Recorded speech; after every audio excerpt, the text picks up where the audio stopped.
Hello and welcome to Fresh Face Comics, the comic book podcast where a lifelong comic book reader guides his friend through the world of comics for the first time. I almost had it right. My name is Joey. My name is Joey Morgan, the lifelong comic book reader. With me, as always, is Jacob Licklider, the newbie. Today's issue is surprisingly less horny than the last one. Right. It's there. Actually, a little bit more horny on the traditional male side, but it's there. Anyway, so yeah, today we are talking about Reign of the Supermen. I realized last issue that we never actually said what we were covering next time because we just kind of assumed that everyone knew what we were doing. But yeah, we're covering Reign of the Supermen. We never even said it last time. I mean, you can put it together at this point. We're not just going to cover Death and Funeral. We're going to keep going. We're still doing it. We are. Today's very exciting. This is actually my favorite of the volumes we'll be going over. It's probably my favorite so far. That's fair. Return is a pretty close second for me. But obviously we'll more on that next time. Today we're discussing Reign of the Supermen by, once again, a fuck ton of writers. Dan Jurgens, Carl Kessel, Louis Simonson, and Roger Stern, those being the four regulars. Oh, yeah, at this Jerry Ordway's gone now. Jerry Ordway is gone, yeah. So, non-spoiler section. Oh, wait. Before we get into today's episode, once again, thank you all so much for listening to the podcast. This episode, we won't be able to know as much what you guys thought of the last one because we're recording this ahead of time. We're sort of starting to record ahead of schedule because Jacob is not available for March? It's the last week or so of March where we would need to be doing a recording. Yeah, I am taking a much needed vacation. So we're actually applying to medical school. So we are actually getting ahead of the game, and we are going to be recording in advance for the next couple episodes. That being at least until like episode 13-ish, somewhere around there. I think it's 13. It's either 13 or 14. I want to say 13. So we'll be a little bit ahead of you guys for the next couple episodes. Bear with us as we go through this. We just have to plan these things ahead, and I mean, honestly, I'm glad we're doing it the way we are. But once again, as always, thank you all so much for listening to the podcast. It really does mean a lot. As always, you can listen to us on Spotify, Apple Podcasts, Google Podcasts, Anchor. Apparently, we're on Podcast Addict. I think we were just automatically registered there. That sounds like a bot podcast thing. It does, but I was looking at our analytics, and like 2% of our listeners were from Podcast Addict last week. Yes, so it was really weird. I was like, all right, fine, I'll take it. Well, I mean, it's ears listening to two nerds geek out about. I guess so. All right, now we're getting into non-spoiler section first with Reign of the Supermen. So, what did you know about Reign of the Supermen going in? I knew that there were 4 Supermen. I knew of the character of Steel. Because of the cult classic Steel, starring Shaquille O'Neal. It is not a cult classic, Joe. It is a terrible movie. Have you seen it? I didn't realize. No, I refuse to see it. I will watch it with you someday. We will do a commentary on the cult classic Steel starring Shaq. Shaq. When we reach 10,000 subscribers, I don't know. And I didn't realize that he was. I didn't quite realize that he was actually a DC Comics character. So you knew the movie, just not that it was based on an actual comic? I just thought it was like, oh, we want to do a superhero movie in the 90s or something because Tim Burton's Batman is a thing. Yeah. Weird thing. I was telling you about this a couple days ago. I was like, the Steel movie came about because of the Nicolas Cage Superman movie, the canceled 90s Nicolas Cage Superman movie, which would that universe, I guess, proposed universe would have eventually covered Death of Superman, and the Steel movie was proposed, and it would have been a byproduct of the Nicolas Cage Superman universe, and Steel is like the one thing that actually made it through, basically because Shaq was involved, which baffles me. It is a baffling story. Okay, Death of Superman was big. We are far enough away at this point, by the time Steel is introduced, from the actual death that while they're still probably elevated numbers, they are probably not reaching the actual highs of like Superman 75. No, oh, probably not, probably not. But honestly, I'm not sure about that. Let us know actually on you if you're listening on YouTube. Let us know. I'm curious about that. I don't know what the numbers were sale wise for Rain. Yeah, which is so I knew about that, and then I knew about Superboy. Hmm. Uh, he's not called Connor Kent in this volume. Yeah, he doesn't have a proper like I, human name I'm yet. guessing they don't give him a human name for either until the next volume or possibly even later. Yeah, it came about way later when Yeah. when we actually had to start distinguishing between other Supermen and Clark was actually back. So So yeah. So it's not here now. yeah. So, but I knew him because I knew his. I don't want to say his design is iconic, but it's definitely a design that you see and you do not forget. Yeah. Oh yeah. Yeah. It is. I love his first cover in particular on the issue where he first appears. I love that It cover. is. It is. This issue is perhaps the most '90s we've gotten. Oh Um, yeah. Yeah. I'd say so. not entirely in an edgy bad way, just in a it's the '90s. Yeah. Um, Definitely. and I knew there was a cyborg Superman. I don't know what his deal is. And I knew there was a fourth, but I didn't really know anything about the fourth. Um, He would be the one that people would know the least about. Although when you find out a bit more about him in Return, he is a bit more rooted in Superman history than one would think. But again, more on that next time. Um, it's um, so you didn't know anything about Cyborg Superman though before this. no, I knew he was a cyborg. Yeah. Uh, What's really interesting about this is as you mentioned, like you at least knew of most of these characters. This is most of their first appearances right here. So the fact that they all come from like the same event is really interesting, and I'm sure you were at least interested to see like how they all sort of weave together. I think we've talked about it before. I don't know if we mentioned it on the podcast or off the podcast. But what's really cool about how this was organized is that there were four titles that were covering Death of Superman and Funeral for a Friend, Adventures of Superman, Superman, Man of Steel, and Action Comics. So those four titles covered one of the four Supermen when we got into this, and eventually they would sort of intersect and they would sort of come together. They would meet each other eventually. Other characters would cross over. But I really love that approach. Did you like that? Like, did you like the way that it like is. the story was It is told? a really good approach of it lets the creative freedom of each writer flow naturally. Because one of the issues that you have with the middle of Funeral for a Friend, uh, spoilers for Funeral for a Friend, um, is that you can that part of the reason the plot stops dead is because it's clearly like this needs to happen here. So each writer has to make sure a plot point happens, but then kind of stalls before they can get to the next plot point. Mhm. Because like you'll have writers like Jurgens and Simonson who like to keep plots moving. Jurgens especially relies heavily on visual storytelling. Like early spoiler section, we'll talk about that because it's fascinating the way this book opens. Mhm. Not giving anything away, Yeah. um, but whereas Roger Stern likes to rely on lots of dialogue. Lots Um, of dialogue, lots of inner monologue, lots of descriptions of what's going on, despite the fact that we can see what's going on in the drawings. a lot of times we Um, can see what's going. Now, internal monologue's not bad. It's just Stern just uses it a lot.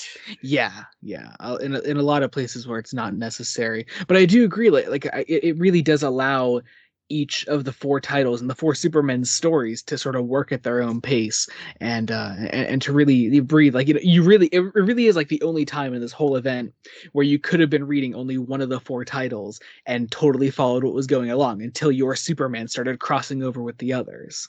Yeah, which kind of starts to happen at the end of this. It kind of starts to happen at the end of this volume, not Yeah. entirely. Hmm. It doesn't really. It's that nice character interactions of these characters are all around. They're still all around Metropolis. Like Metropolis is still our main setting. Yeah. We're not doing a full like a full world hopping thing. It's very contained. So they will meet each other. Hmm. Uh, it's, and that can be different. It also it also is sort of it allows each of the writers basically to do their own take on who Superman is or who they see the public perception of Superman to be. Mhm. Um, like it's clear to me none of these are actually meant to be the real Superman. Oh yeah. Well, that is interesting because I will say there are characters here, like pretty much all except Steel do have at least something personally connected to Clark himself. Again, we'll find out more about that when more gets revealed in Return, but they are a bit more closely connected than you would think. So while they yeah, are obviously not all Superman, there are two of them, or at least one of them that literally has the face of Clark Kent with Cyborg there.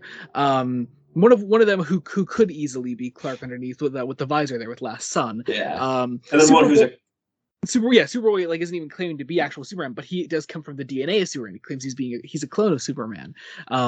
Which I mean, if you read the very beginning of this book, like they show it's the Cadmus project, and you know that like he's at least telling the truth in being a clone or coming from something closely related to Superman.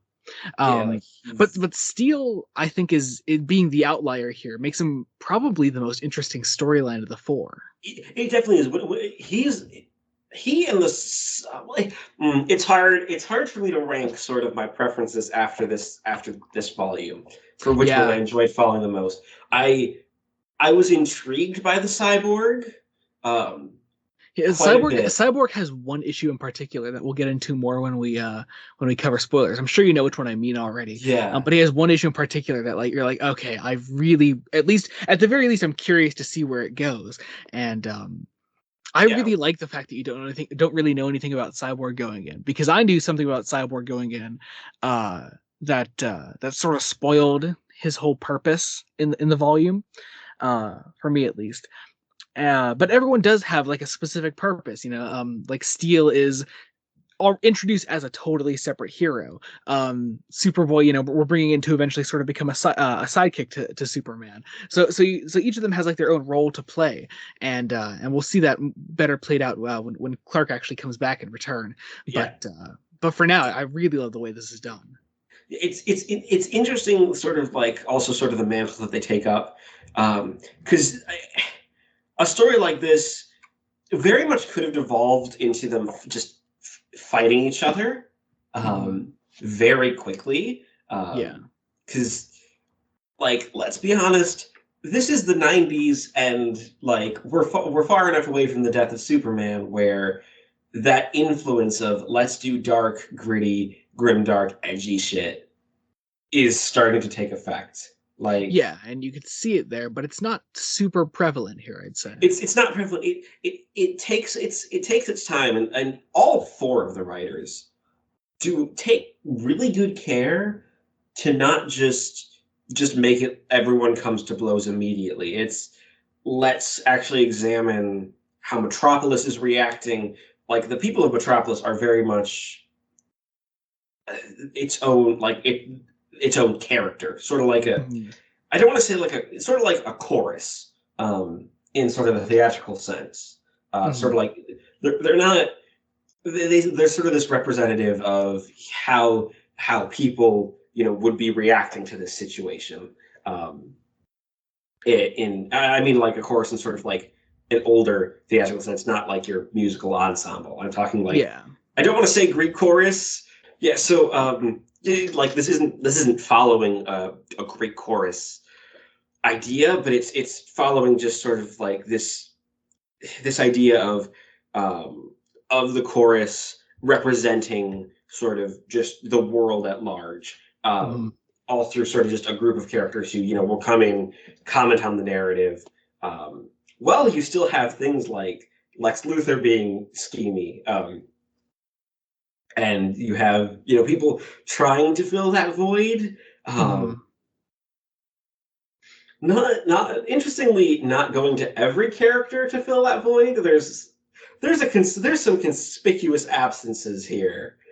Yeah, that we will get into as we sort of go along. But I guess we should probably get into it now and jump into our spoilers, shouldn't we? Yeah, I mean, So well, before that, I would say if you had struggled with Funeral, move immediately forward to Reign. Yeah, yeah. It's a massive step up in quality. Unlike Funeral, it'll go by a lot faster.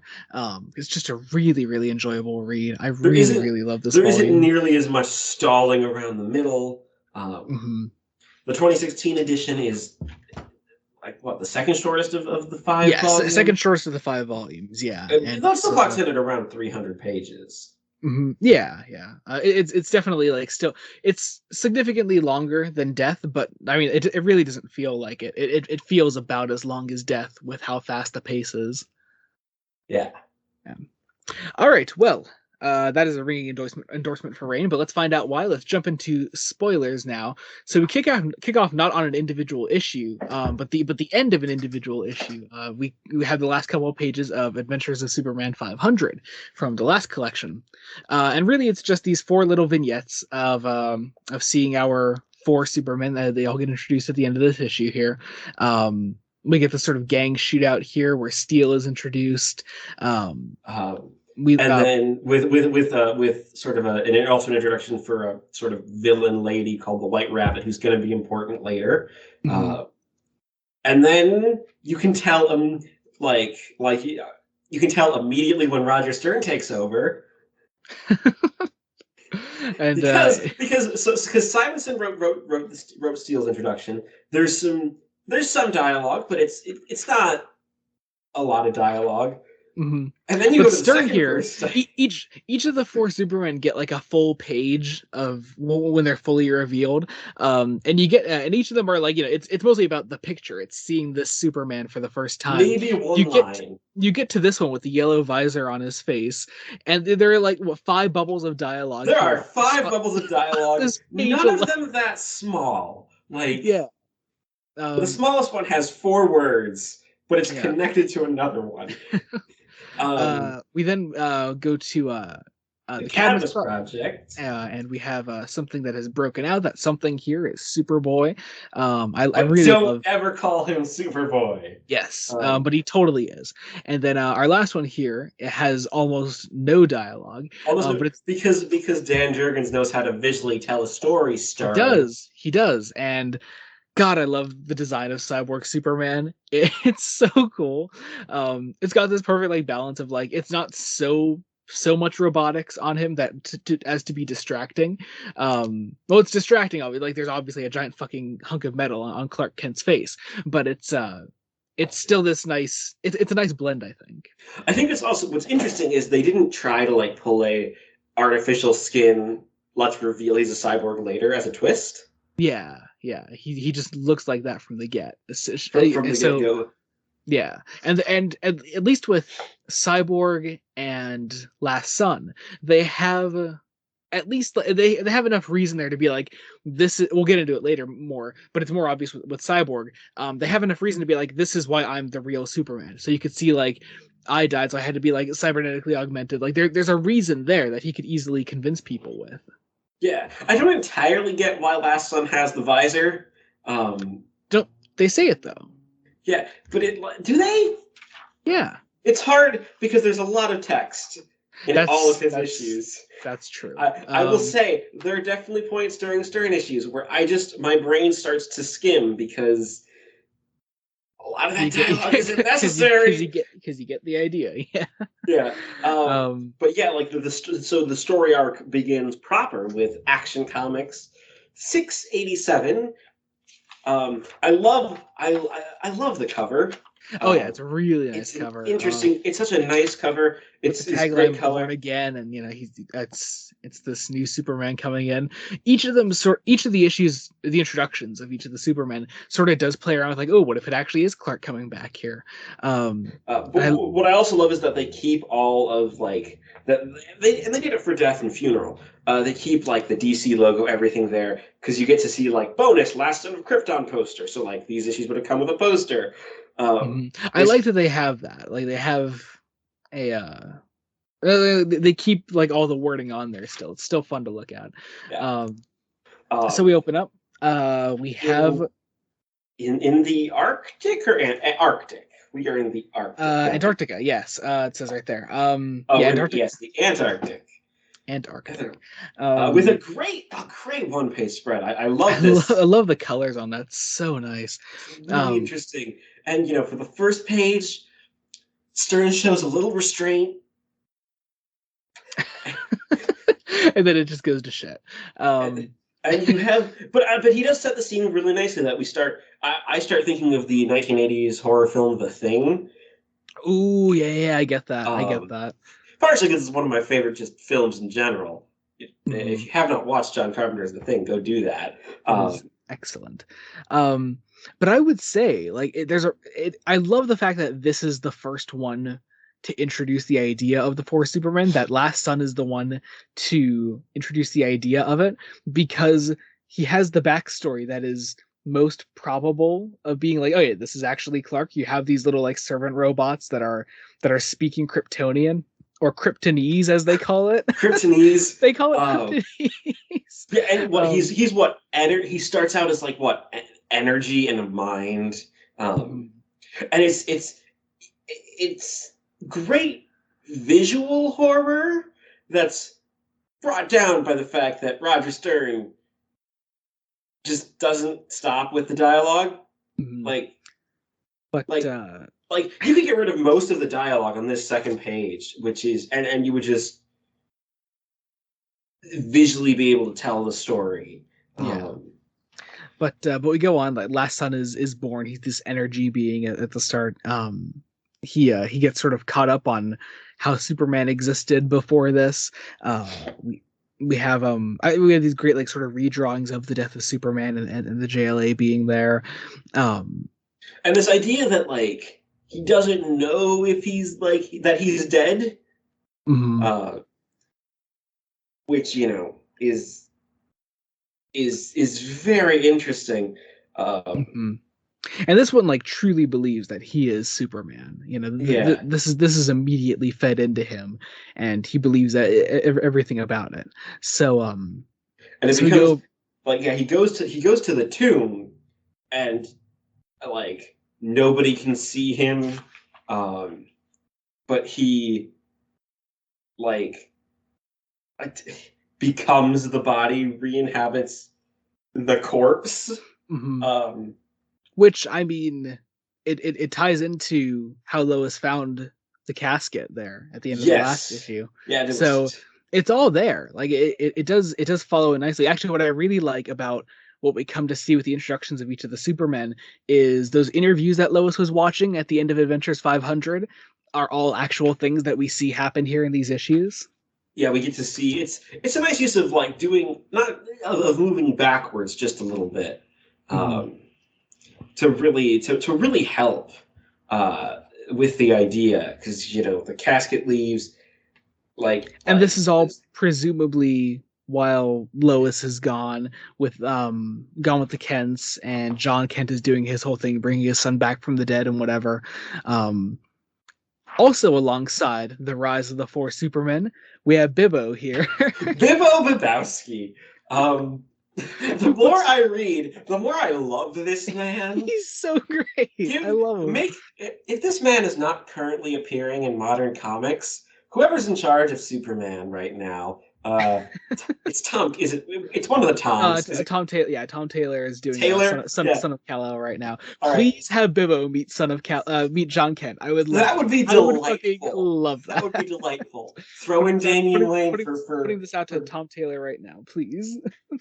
because Bibbo's just like this gruff sailor who also like clearly wants to help.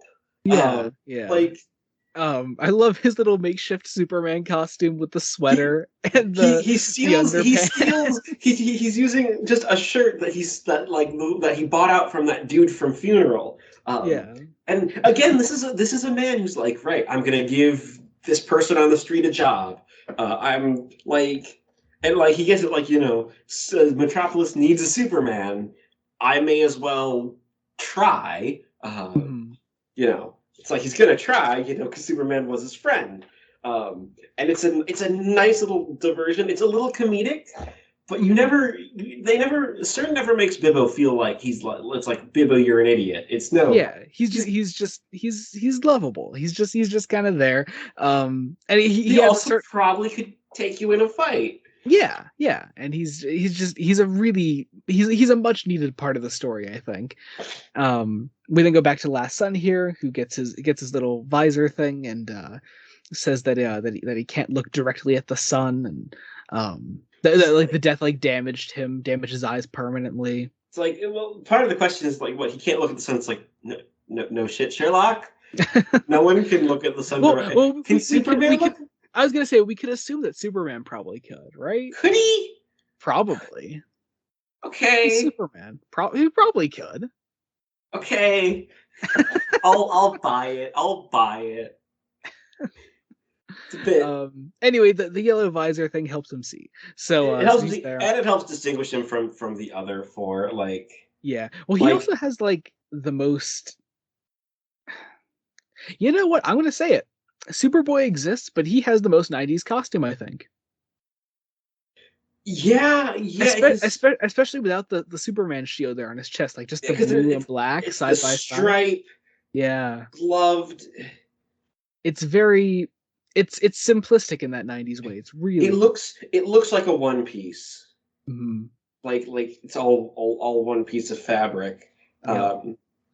Um, He then gets the shield and cape, and he goes out and and, decides to start fighting crime like he used to, like he used to. like Um, he totally. And we have an interesting pickup with the Cult of Superman, which they didn't do as much with. I'm kind of disappointed. I was yeah, like they get mentioned occasionally, and I it thought just with maybe with Last Son, especially because later on they keep saying he's a fascist. Like maybe this is like his fascist underlings, but like not really. Like yeah. But they then there's just also a kind of lot of potential with the cult of Superman for there to be like more infighting and to really explore that. Like they all believe that each one is the real Superman. They're all different. Um, so I think yeah there's a lot more potential than they actually like made use of here. yeah, but they see. Stern basically does a recap using the news of just the last set of Krypton fighting crimes, and the Mhm. news gets to a very angry Lex Luthor. Um, Lex Luthor the second, totally not Lex Luthor, totally not evil, totally did not murder a woman in the last volume. It did not at all, no, and he will face no repercussions for it this volume. No, he will not. Here's the thing: at least it doesn't get dropped though. Like they do at least like Yeah, do something with it later on. they do something with it. He still faces no repercussions. It's Yeah, like, my dude, you murdered someone that you really didn't have to murder. just because he didn't like her. I love it. Um, Uh, yeah, very angry Lex has a lot to say because he's written by Roger Stern. sure. Um, Supergirl comes in. Um, At least here Stern is establishing some things yeah, like that it's Supergirl letting Lex know of the news that Superman's body is missing again. This time it that wasn't there's stolen. 24 hours of missing tape from the Mhm. tomb because you know like Stern is at least smart enough to realize that the fact that we've already done a body is missing plot, Mhm. um, and we And ended we don't with just retread the same beats again here. yeah, it's nice we don't and Luther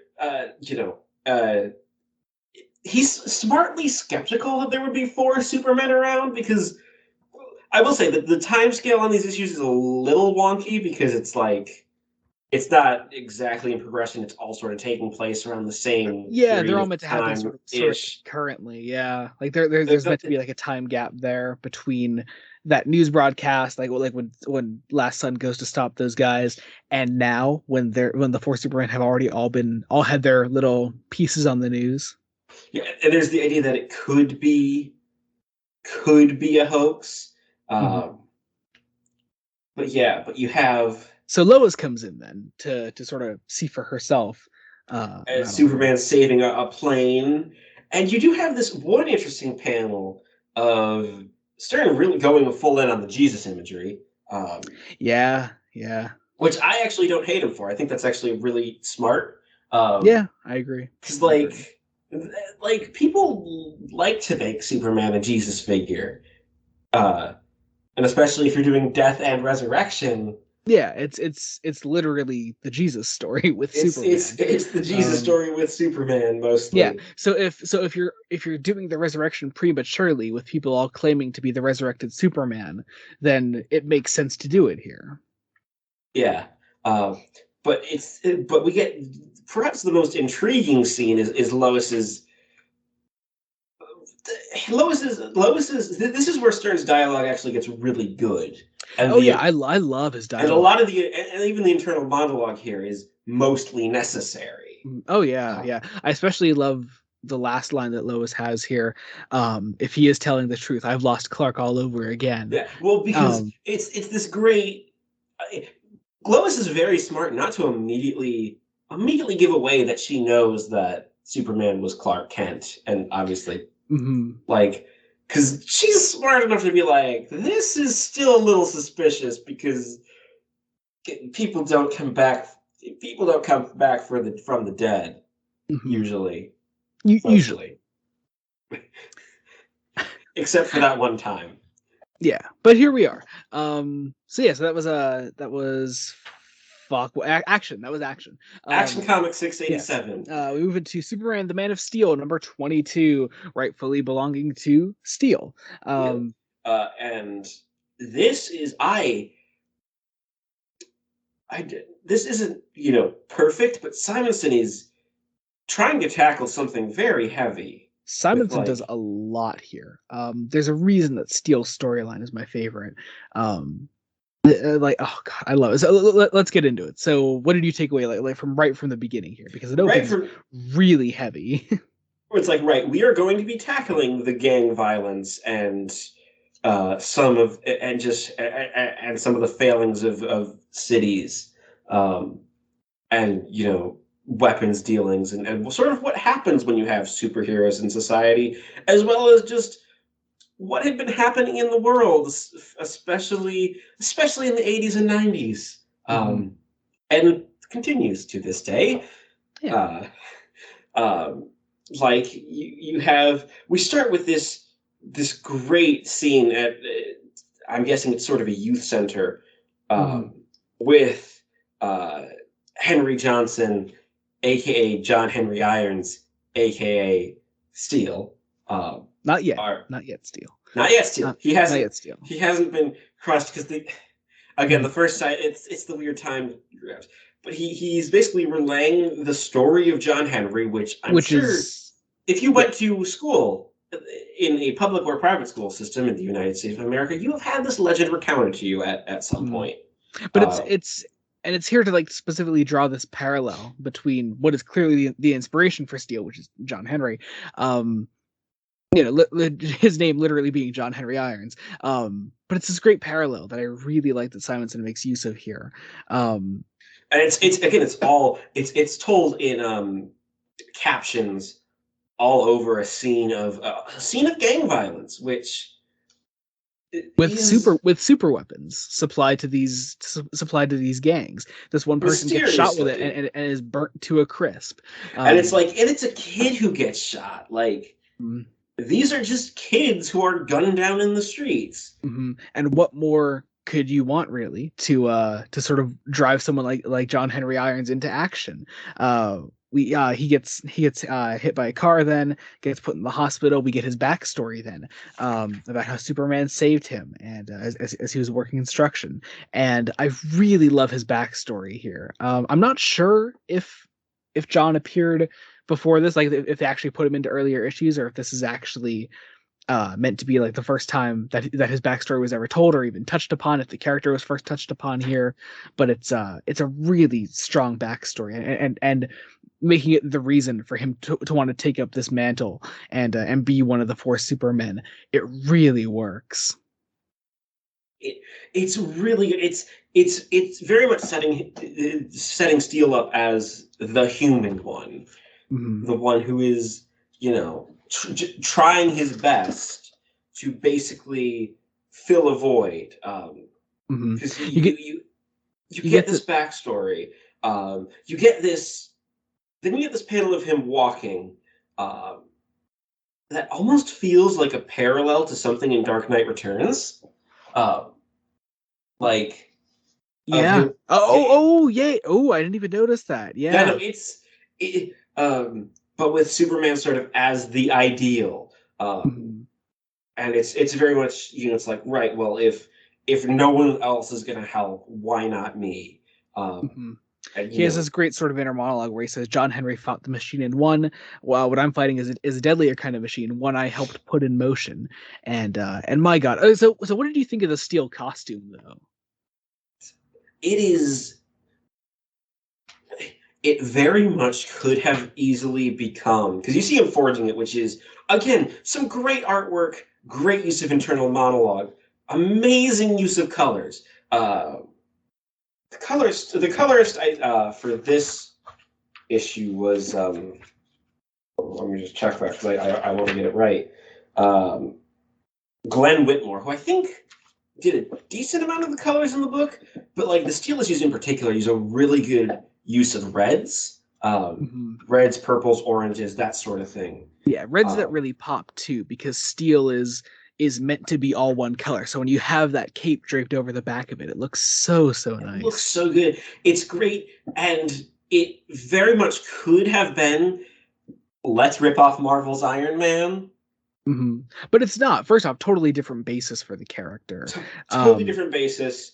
Well, a again, character who really has a lot to say, not just about the story that is going on here, but about what his personal story, or like what is going on in Superman: The Man of Steel, the title, what is and going on in the his world too. The character just has a lot to say, and his design being so striking really lends to that. it's also the one that is the least like Superman, um, which is ironic because of the four of Superman. He's the most like Yeah, Clark Kent yeah. Superman. He Like is, Steel is the one that claims to not be Superman, but to have the soul of Superman, yeah, and and he it really feels like it's just meant to be just a metaphorical soul of, he's trying to help. He sees, it's eventually revealed, that he is part of the reason these weapons were developed in general. Um, but he saves his landlady, his psychic landlady, who's just telling people's fortunes. I love her. Um, She's great. it's so interesting, just how it happens, and you have him save his landlady, and then we go right over to Lois Lane, who who meet who meets this guy that she's gonna name Jeb, who's Jeb just Friedman is. Jeb Friedman a recurring character? Has I he? honestly I'm not familiar with him at all. This story is the only thing I know him from. He's here and in return, that's all I know him in. He's an asshole. Like he's immediately like, "Why don't you come to dinner with me, babe?" Yeah, And it's just like like, dude. totally like glosses over her probably dead fiance. Like even at this point, you have people being like, "Okay, yeah, so Clark is probably dead, Mhm. and Lois is allowed to grieve." Mhm.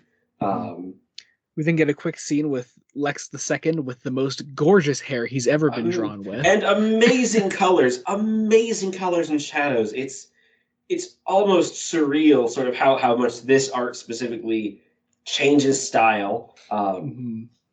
Like, and you get this idea, sort of, that Lex is slowly going more manic, just Mhm. as the more Superman show up. Mhm. Um, At this point, you do get the idea, like what the brief was for each of the four titles to open on. It was that do your origin, but there has to be a scene where Lex is commenting on the four Supermen, and there has to be a confrontation between Lois and this particular Superman. which Um, is it's fair because each of the writers do something different with it. yeah, yeah, there is something Like new to offer like each time. Stern very much acts like this, like is very much, no, she's lost Clark again. This is definitely not the same Clark Kent Superman that we know. Um, and it breaks Lois because uh, you have, you have Steel, basically going to find the weapons suppliers and get the dealers off off of the streets, and being in basically metal armor, he doesn't get hurt by bullets. Um, Again, with a great action sequence. Mm-hmm. Um, and and that's when he realizes, when he slammed into a wall, that the guns, the Toastmasters BG-80s. Which Oh is how oh how 90s. such a name. It's the 90s. Um, we then meet up with White Rabbit properly. Wait, 90s. well, my point of the previous scene was also that it's his designs. All these deaths are his fault. Mm-hmm. It's just some. I hate to take away from that, but we gotta talk about this fucking page where White Rabbit is properly introduced. Oh yeah. I swear this was written by a woman. It's yeah, it's a thing. It's there. it very much knows that the majority of comics readers at this point are male. Yeah, Um, yeah. I mean, it's a cool composition for a page. I love it. Like the full body, like in front of the 4 panels that make up that page. 2 of those panels being just a little bullseye on steel. yeah, it's not the worst, and it's also not like the worst design or fan service that we've seen ever. I Yeah, mean, yeah. like But it's there. it's also still a skimpy outfit. Um, Especially from the back. From the front, it works almost better. Yeah, Like, 'cause yeah. on the second page, yeah, there's cleavage, but there's also like it's a sensible-ish outfit from the front. From the back, You it's know, just if I had a nickel for every DC Comics character named White Rabbit that was designed like this, I'd have 2 nickels, which isn't a lot, but it's weird that it happened twice. it happened Um, twice. yes, yeah. We'll probably read it someday. It's from a New 52 title called Batman: The Dark Knight. She's a character that sort of falls in with the Mad Hatter Tweedledee Tweedledum gang. Okay, and it Yeah, happened twice. yeah, yeah, that one, yeah. Totally different character, just also named White I'm Rabbit. guessing totally different writers too. Yeah, that was David Finch, I believe. Yeah, David Finch. Anyway, so more Jeb being an asshole. We also catch up with Pa Kent for the first time since Funeral, who learns about the Superman on TV for the first time. And Um, he just doesn't believe it. And interesting, Lois doesn't really meet Seal in this. yeah, but we will get it. But it's yeah, it's there. It's later, Uh, isn't it? In the annual, I I think it's think so. I think so, somewhere around there. So we move into Superman 78, then the first proper issue with Cyborg Superman, with a cover featuring Doomsday. yes.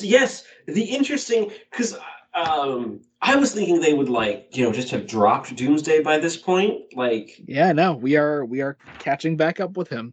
I'm really curious to know what you thought of what they do with Doomsday here. well, first we actually have to talk about the way they open, the way that Jurgens opens. That's different. Is Jurgens again opens with Lois. Um, I Lois is think still grieving. Jurgens does Lois the best, I think, of all the writers to I take on this think I have story to agree. arc. Yeah, I think you have to agree. Like you get the sense even from just this first single panel page, she is throwing herself into her work because she just can't fully deal with the fact that Clark is dead, and cannot deal with now the fact that there are multiple people claiming to be Superman. Mhm. Because she finds herself at Lex Corp, um, where there's this Dr. Meyer who, she's coming to see, um, because, apparently Superman is back. Mhm. I And he also claims to love have seen him. I also love how the title of this story comes in. He shows her this picture of Cyborg Superman, and she's looking at it. She points to it, and then you could just imagine this sort of drop in whatever music would be playing here that just says "Alive." Dan Jurgens story and layout. Like, it has this very cinematic quality to it. It It's is, and so it's cool. and it conveys, and again, it conveys the emotion Mhm. very well. Yeah, absolutely. because and then we don't go back to Lowe's for a while because we cut immediately to Star Labs, Hmm. um, where Jurgens takes the time not to show us Cyborg Superman. Hmm. Like, Despite the fact he's on the cover and he's been revealed before this, like it's a cool build up. it's a cool build up, and I imagine the covers are one thing that like happens later, just in the Yeah, creative yeah. process. Mhm. Um, But also, I'm sure it was a requirement that each of the first appearances of them in their own titles they had to be like in full display on the covers. yeah, because yeah, but we immediately find out that he's there for the body of Doomsday. Which, first off, is really fucked up. Like, it's one of those cases where, like, again, you're absolutely certain at this point that none of the Supermen are actually Superman. But if one of them were to come back, I feel like the first priority of Superman would be to deal with a Doomsday that may or may not still be around. Yeah, but like he wants the body, like for reasons, and then it's also a very cinematic page because you see just him with the eye, Hmm. just Clark Kent's blue eye, full of anger, Hmm. um, before cutting back to Lois. Hmm. Uh, We catch up with Lois here. We get some more Cadmus stuff. I like that the first full body we get of Cyborg Superman here, though, is just an infrared image of him. because Cadmus are worried that Superboy might be back. Um, Hmm. I like that, like in that infrared image, you see the clear distinction between the metallic parts of his body and the yeah, yeah, like it's just so cool looking.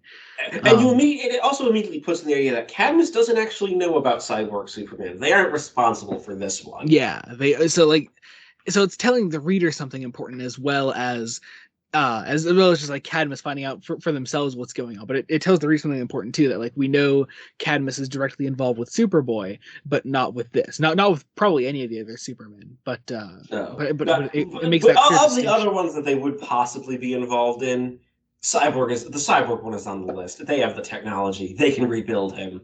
Mhm. Uh, So they make the call. They decide to fire on Cyborg Superman. It obviously doesn't affect him at all, and we get this gorgeous full page where he's fully revealed. It's a naturally evil design. Um, Obviously it's intentional to be for it to be evil, but also there's it's literally Clark there on one side of his face. I love that aspect of it. and just this inhuman cyborg with teeth. It's the teeth. It's the Oh teeth yeah, that do yeah, it. Like yeah. It's the red eye. It's the teeth. It's the fact that one part of his left leg is hollow. Yeah, because like That you can get with a metallic cyborg design. I mean, the design of the character cyborg in the early 2000s Teen Titans show is, I'd say, at least is kind of inspired a little bit by this design, that's possible. but not Yeah. evil. Like this is like an evil character design, Hmm. and it's such a good design. And I love in the back of this edition there are some sketch. There's a sketch. Um, Hmm. there's a sketch. I think of you get sketches of all four. You may Yeah. not get Steel. I don't remember if you get Steel, but you get I remember like the character you get the most sketches for back there is Superboy. He's the one they played around with concept wise the yeah, most. which is very interesting. Because his there, but yeah, like the cyborg design. It's like Dan Jurgens is the one who designed this one. Hmm. Oh Um, yeah, and it's just it bleeds that perfect Jurgens visual storytelling. Like you want to know a lot about this character before he even says a word of dialogue. yeah. Um, Again, it's so good.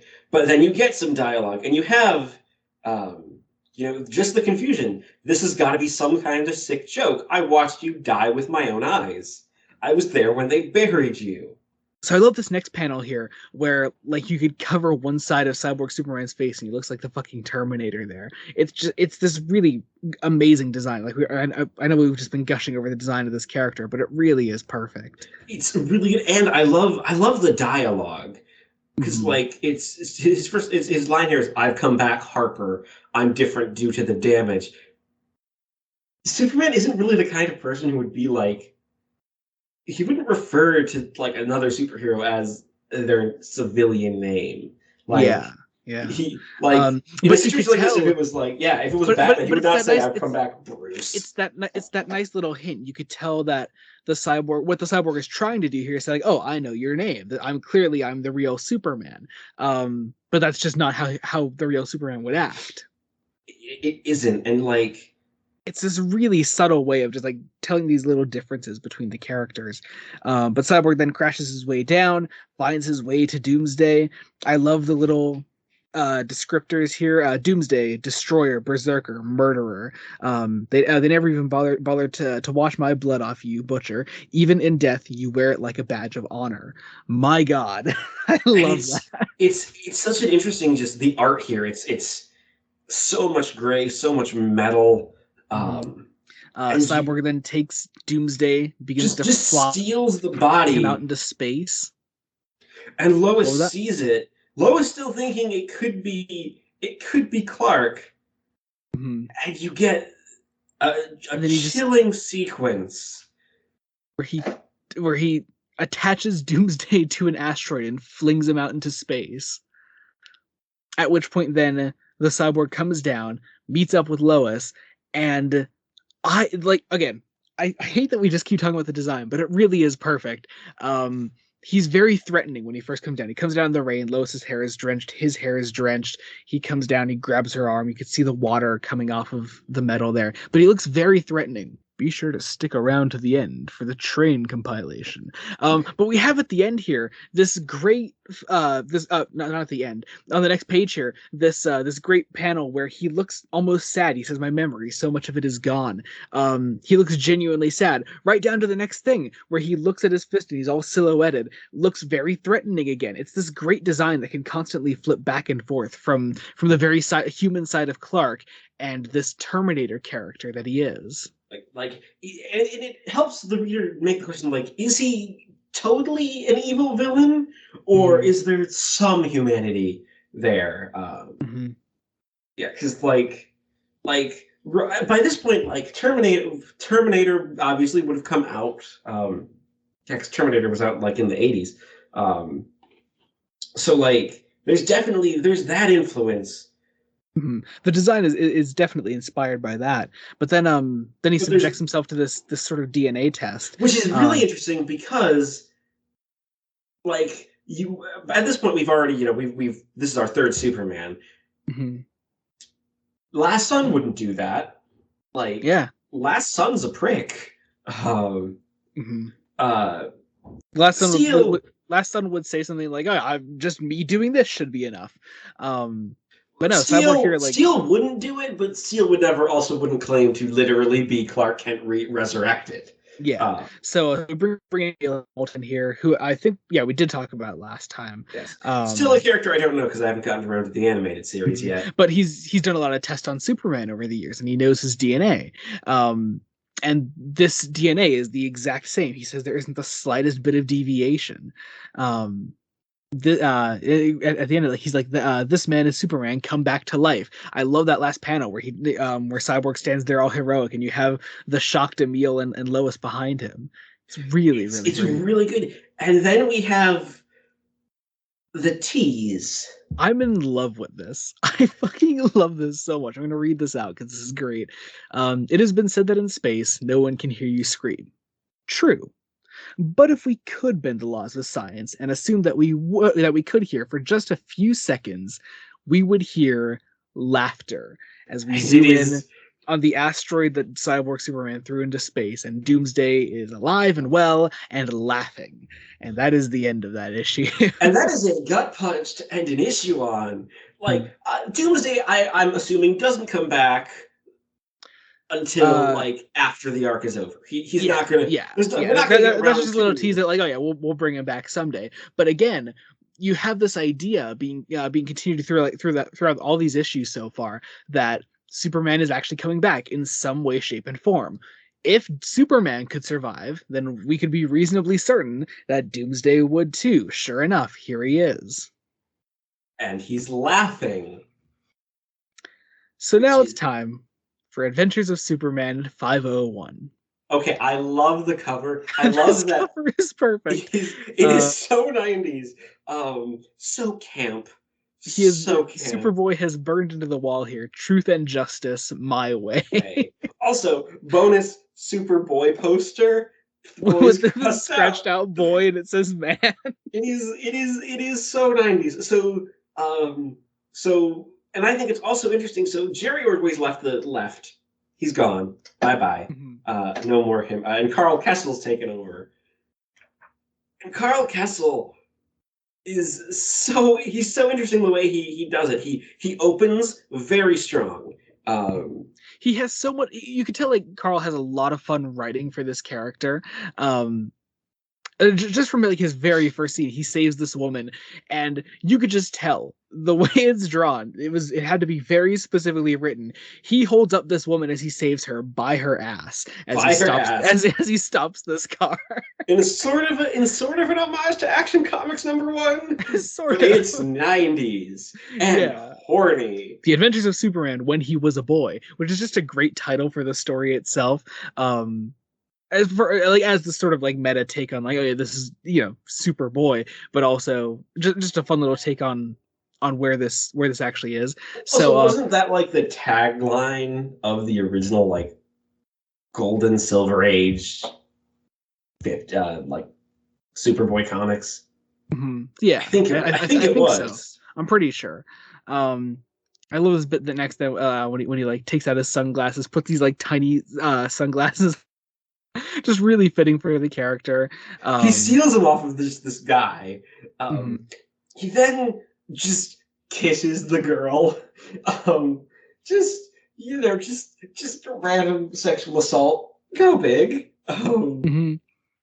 Flies away. Then we meet up with Bibbo once more, which I'm so happy about. Um, and he we goes see to Bibbo helping people and then saving a puppy.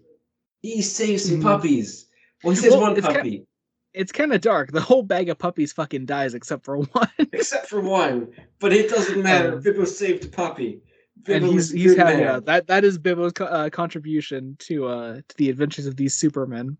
Hey! I love He's it. gonna name him Krypton, which is Yep. just it's adorable because it's like an old lady who just throws them in the river, and it's because she couldn't take care of them. She couldn't take care of them. It's not fucking it. And then it's a stupid setup, very stupid setup. But anyway, well, because it helps the tone of the issue. Because this turns into a comedy. It turns into a complete comedy where we go back to the Daily Planet. Superboy is just sitting there at Lois's desk, reading the Daily Planet. And he's mad that they didn't both end up on page 1. Jimmy Olsen walks by and says, Superman, Superboy is more like it. And then he slams Jimmy against a wall. It says, listen, pal, that is a choice. Superman's pal, Jimmy Olsen. I'm sorry, I keep referencing that. Do you know, like, I'm assuming you know that's typically the tagline for Jimmy is Superman's pal, Jimmy Olsen. I know of Superman's girlfriend, Lois Lane, and Superman's pal, Jimmy Olsen. Okay. I know that those are a thing. Okay. Like there's an episode of Superman the animated series that's like called Superman's pal because it's Jimmy centric. Oh, that's gonna be cool. Yeah. Anyway, so he's just the edgy 90s teenager with a single earring, but he's like Lois is just done with his shit immediately. It's like, I don't have time for this. The real Superman was at least old enough to shave. So Superboy decides, fine, I'll find someone who does actually want to give me press, and he takes this reporter girl. First he freely admits, you forced me to do it. It's supposed to be a secret, but I'm a clone of Superman. I just read that as, it's supposed to be a secret. You are telling everyone, sir. Yeah. Oh yeah. Like, here's the thing. We should have problems with Superman. We should have like real world issues with this character existing the way he did, but it's done in such a way that it's really lovable. It is like it's very much like, oh my god, you were literally hours old and you have no idea. Yeah. He's Rocky Horror. It is so great. He I is love it. Rocky Horror from the Rocky Horror Show. Mhm. Um, so much fun. Um, then But yeah, Lex he swings his. abducts. He abducts this reporter, grabs her, asks her name. She screams. It's like, that's an interesting name. You spell that with 4 A's or 5. um, so she decides to actually like do an interview with him. He says it's a secret, but I'm Clone Superman, and we have the actual interview here. Lex gets pissy at this, slams his TV with a fucking baseball bat. Because he's Harley Quinn apparently. Yeah, yeah. Um, Yeah, uh, honestly, I don't blame him. yeah. He's right to be pissed at this point. hmm we then go to GBS News headquarters, talking about the press they're giving Superboy. I love the way that this is done. Like as the most public of the four Supermen, I love the way this is done. And you really get the sense that he is, despite determining he's Superman, he's a kid. He is a Mhm. child who doesn't have parents, quite literally grown in a test tube, Yep. and like is making this all a show. Like there's oh gosh, there's he's floating above like the press room, listening to music on a tape on a Mhm. cassette tape. On Um, a Walkman, yeah. yeah, He then just stands on the legs of a helicopter as it flies through for GBS.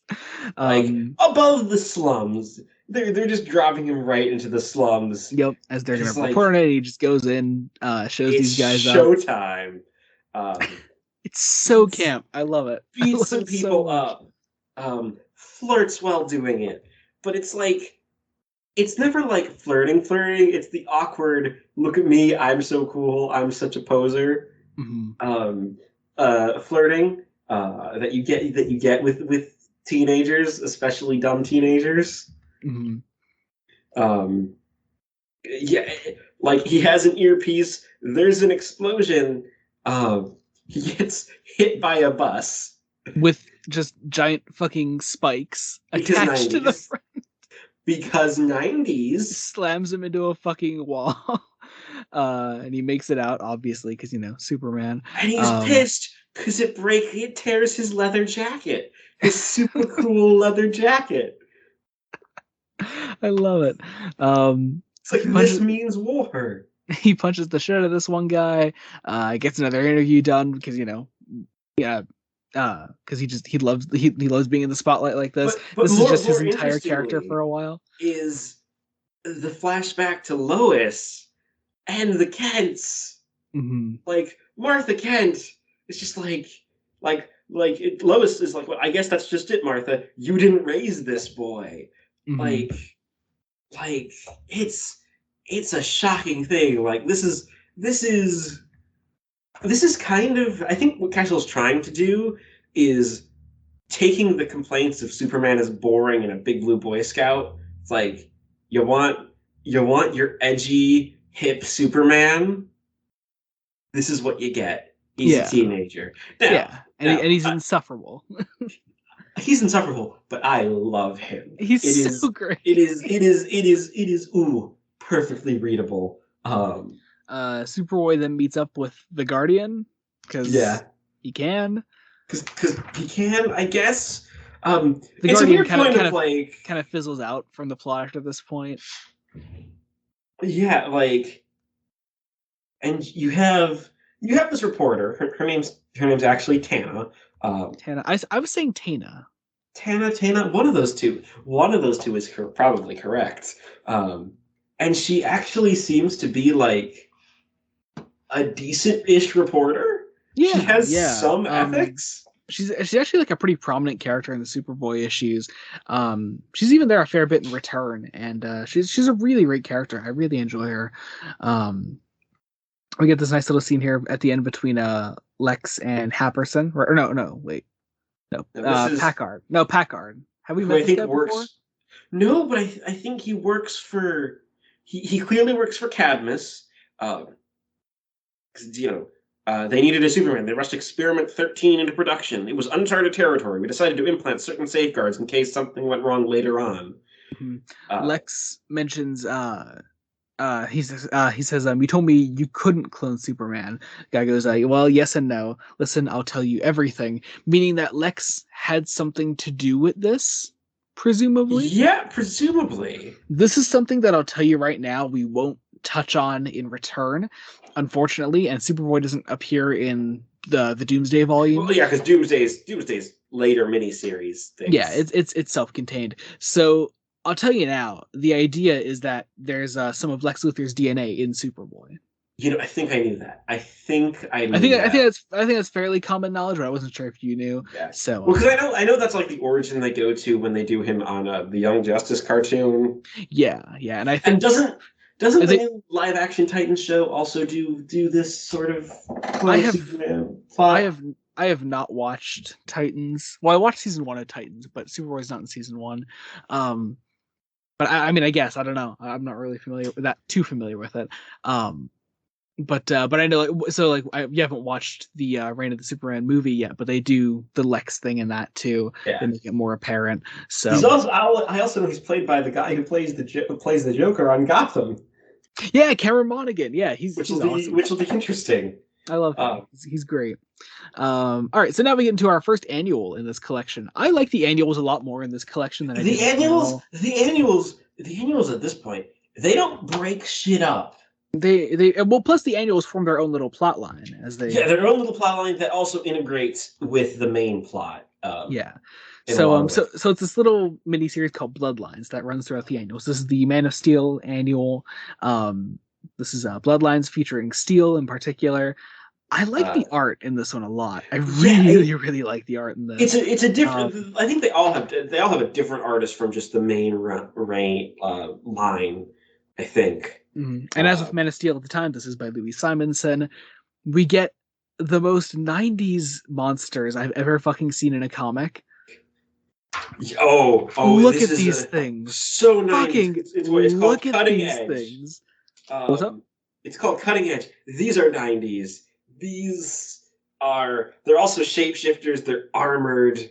Um, They have little aliens alien type like tongue aliens within them that they come out and eat people with, well, not eat people, but they attack people, and they say they feed on them. Really they're like stealing their identities. and becoming these people. Mhm. Um, and it's so 90s because but more importantly is uh you have like where we really start and things this starts to get interesting because like the first few pages are just some action with these aliens Mhm. um who are 90s. You get this very nice scene with John Henry Irons working out at a gym, Mhm. uh, with this guy who's going to become important. He isn't quite very 90s yet. Don't worry, he'll get there. He will get there. He will get there. He will very much get there. But he has a little brother, right? Yeah, little brother. Yeah. Who And really looks and, up and to him. and Simonson takes the time to like let's actually reflect on the first issue of Man of Steel with Steel and the Mhm. fact that yeah, a child got murdered. And Like what it actually like does for this community, like how it affects these people. It's really nice. yeah, like this guy becomes super protective of his little brother who he finds outside, who got a job is trying to help out. Uh, it's like no, it's this great like no, that's why I'm working so you don't have to and can stay in school and you know, it's like oh it's 6 in the morning, school's not even open yet, and he's doing like a paper route I think. He's Uh, delivering it because of course Metropolis still has fucking paper boys. well, this was the '90s. Paperboys were still a thing. Like not Paperboys. see, but not as like a child profession. Like a 10-year-old, I don't think could do it at this time still.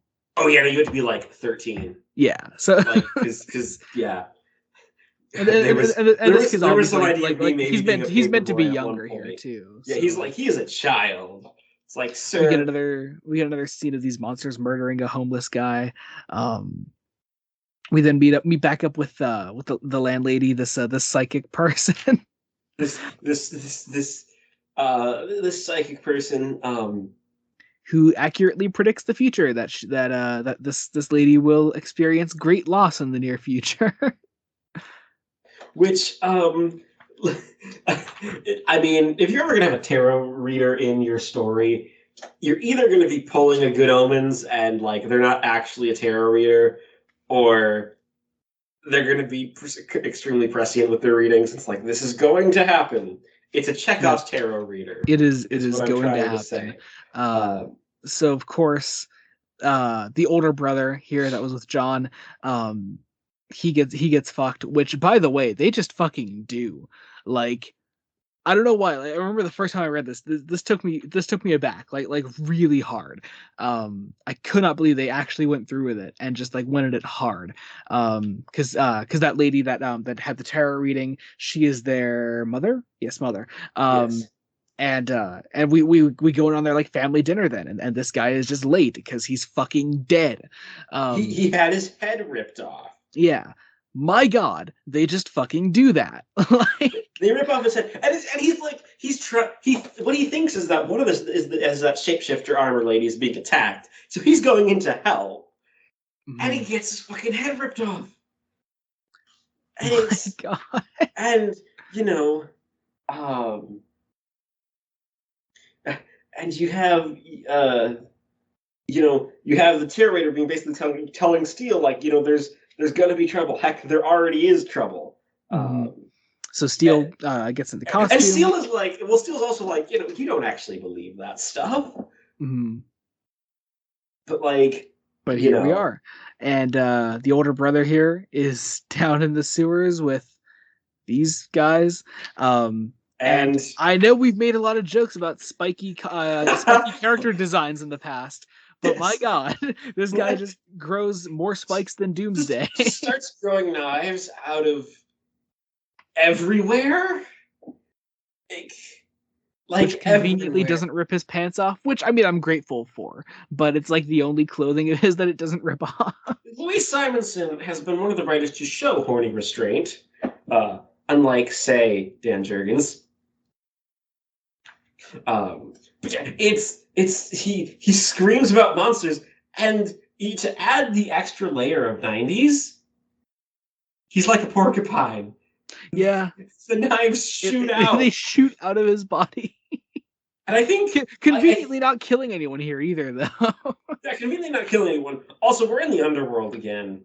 Yeah, I'm telling you, man, it is weirdly prevalent That keeps coming back. Why are you still here? because it was gonna take off. It was gonna. Everyone loves the underworld, Jacob. Come on, everyone wants to be here. The spikes. His hair turns into spikes. He has spike eyebrows. His spike eyebrow.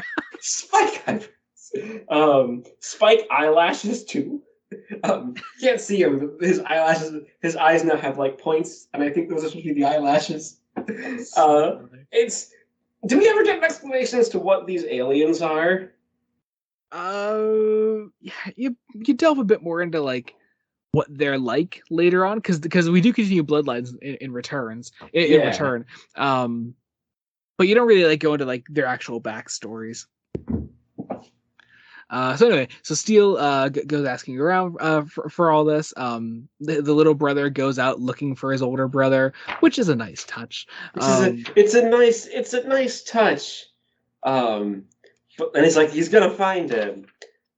And you have more of the aliens. I still can't get over these monster designs. They Good are God, they are so '90s. they're so edgy. Oh my God. Um, So Steel goes and out. We catch up with the older brother. We see Maggie Sawyer again, which is nice. Haven't seen her in a while. She's investigating the what is it? She's investigating the older brother going missing, right? the little brother is underneath the cop car, Yeah. which is just like ooh yeah, like, and they come across the monsters, and then Spiky Man Spiky Man. Spiky Man fight Steel. Fight Steel, and with is his enough to rip with his his knife steel body. armor. You know what? I liked the Bloodlines issues, but describing them out loud, I feel like a fucking idiot. Yeah, no, this is ridiculous. It's good. It's good. Simonson's Like I swear, writing. it's good to read, and it's fairly light on dialogue. It's a breezy 50 pages, but it feels so stupid to describe out loud. And Simonson adds some emotional heart to it. Yeah, like it's there, but you still feel like an idiot describing it. Because like Steele eventually recognizes him, and it's like he doesn't remember himself. Erase your memories, it didn't change your soul, or the kind of man you essentially are, which is interesting, an interesting parallel to Cyborg, Superman, and Last Son of Krypton. I wonder if that is intentional. Oh, I'm sure it's intentional. It's gotta be. And he carries off Spiky Man. Spiky Man has a name. It's Tom. Tom, that's it. It's Tom, but I don't want to call him Tom. He's Spiky Man, yeah. So Steel takes him to a phone booth. He calls his mom. Yeah, he calls his mother. Says he's all right. He's not. He's not. He is. He doesn't remember who his brother is. His brother's name is Petey.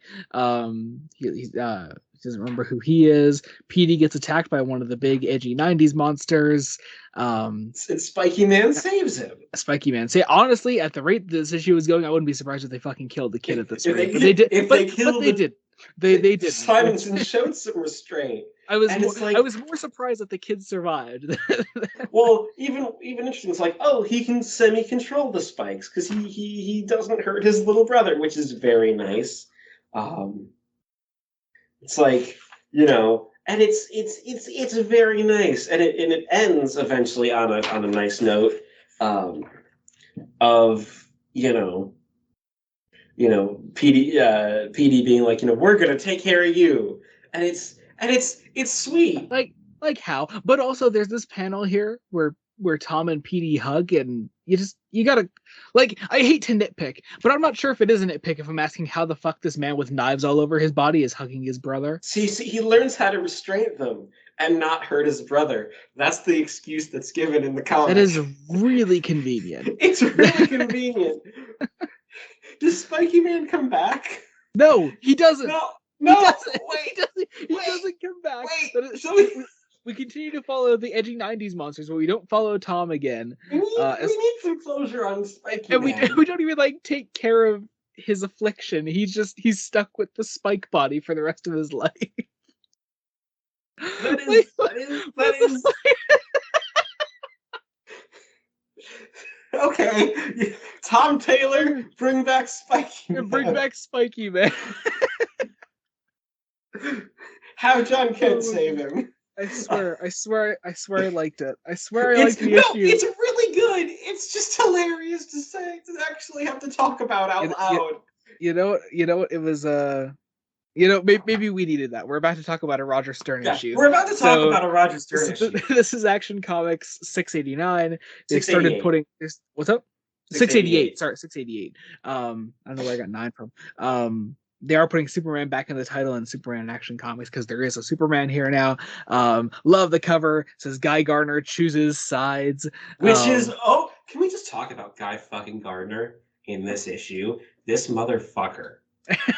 This motherfucker. Okay, but I love the first page of this issue. We're reading another edition of News Time. Yeah, no, okay, here's the thing. Stern opens and it's like, yeah, you know what? I'm agreeing with Guy fucking Gardner. What the fuck is this? I love it. So what the fuck is this? It's this News Time issue. It says Superman alive, ? Hoax or hero? Citizens report sightings. Has our hero returned? And it's all 4 of their faces. I'm guessing in universe it's got to be artist renditions of their faces, right? Right, it can't be pictures. There's no way we have good pictures of all of them at this point. Also, Photoshop doesn't exist yet. Yeah, Okay, whatever. Go along with it. Guy Gardner is is what? Sunbathing here or something? floating in a deck chair above a newsstand. He just took the magazine, and like the news agent is rightfully pissed at the motherfucker. Yeah. Uh, we, she's we glad we the Green Lanterns fired you. we can't say Guy Gardner anymore. We got to call him the motherfucker. I'm Um, gonna call him the motherfucker, the even when mother. we eventually do Green Lantern, because I know you're a big Green Lantern fan, and I'm a that's coming. huge Green Lantern fan. For those listening, we will be doing Green Lantern eventually. We will go all in on Green Lantern when we do. Um, anyway, so yeah, the motherfucker flies up in the air, reflects on the death of Superman again, And and it's some nice reflection. You think, maybe Guy's learning. Maybe he's learning. you know what? It really does make sense that Last Son is the one that Guy attaches himself to, because we catch up with Last Son here, and he's just being as much an asshole as Guy is. God, Last Son. There's a reason they call Last Son a fascist. Because he kind of is. Like, Yeah, yeah. He fits, like. Also, yeah, no. And even here, you He have. hurt. Last Son hurts this criminal so much that Lois goes to visit him in the hospital. Yeah, like. Lois is just like. What it's like. And Lois calls him a fascist. Yeah, Uh, yeah. We see Cat Gradigan. That's nice. We haven't seen Cat in a while. yeah. We get And more it's report. actually it's a nice little character piece between Kat and Lois. Yeah. Uh, We see this. This is the first time that any of the Supermen cross over with each other. We see Superboy on the TV being interviewed by Tana again. So it's just cool to see like that each of the Supermen are like starting to become aware of each other, even if it's just the characters that are crossing over. and you see Lois mistaking a silhouette for Clark, Mm-hmm. which is Not interesting. First off, not the last time she'll do that in this collection, but it's there. It's there. Also, where we are this entire page where it happens is another prime example of Roger Stern. Too much text. Yeah, Too yeah. much Well, text. even this next one, which should just be Last Son flying back to the fortress, like he's thinking about so much there. Like, It's like why? we already know it's like he's trying to give a Shakespearean monologue to the audience, but this Yeah, is a comic but book. yeah, and also this is the Last Son of Krypton. This guy's a fucking dick. Like, I don't know. And also, like, he's probably the Superman with the most one-track mind. So like doesn't Oh have yeah. much to offer beyond I am seen as I am seen this way by the public. What am I to do? There's That's also about it. the who are these others that dare wear the emblem of Superman? Mm-hmm. Because like and like what he goes to into the energies of the regeneration matrix, Mm-hmm. which doesn't exactly get explained. Which is funny because well, so much fucking text. And then you get a semi-unrelated scene that I really like. Yeah, yeah. I'm sure it's because like you're not too familiar with the characters right now, but I always like just fleshing out the Metropolis Police Department Well, a bit more. that's exactly why it works. It's because it's like let's take the time. We've established Maggie Sawyer, uh, And Dan Turpin. and Well, Dan no, Turpin.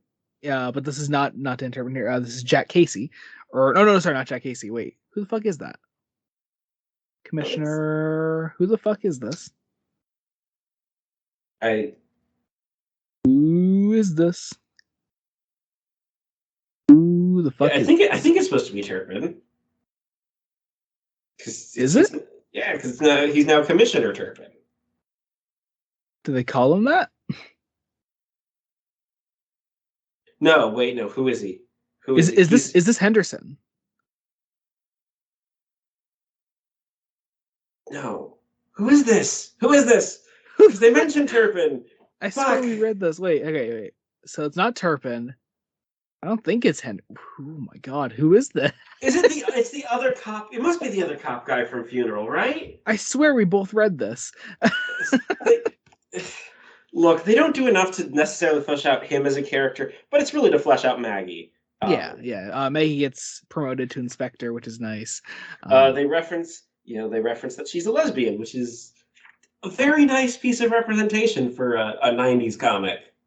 For someone who's like a fairly prominent regular character in Yeah, Superman, it's just a nice little addition. a Yeah, fairly nice supporting character. especially in the early '90s. Like Yeah, it's nice to see. and she doesn't seem like she's going to get brutalized. We're not Mhm. going to have Barry Gay. We're not. No. If anything, of the two main Metropolis police people, Sawyer and Turpin, people treat Turpin worse typically.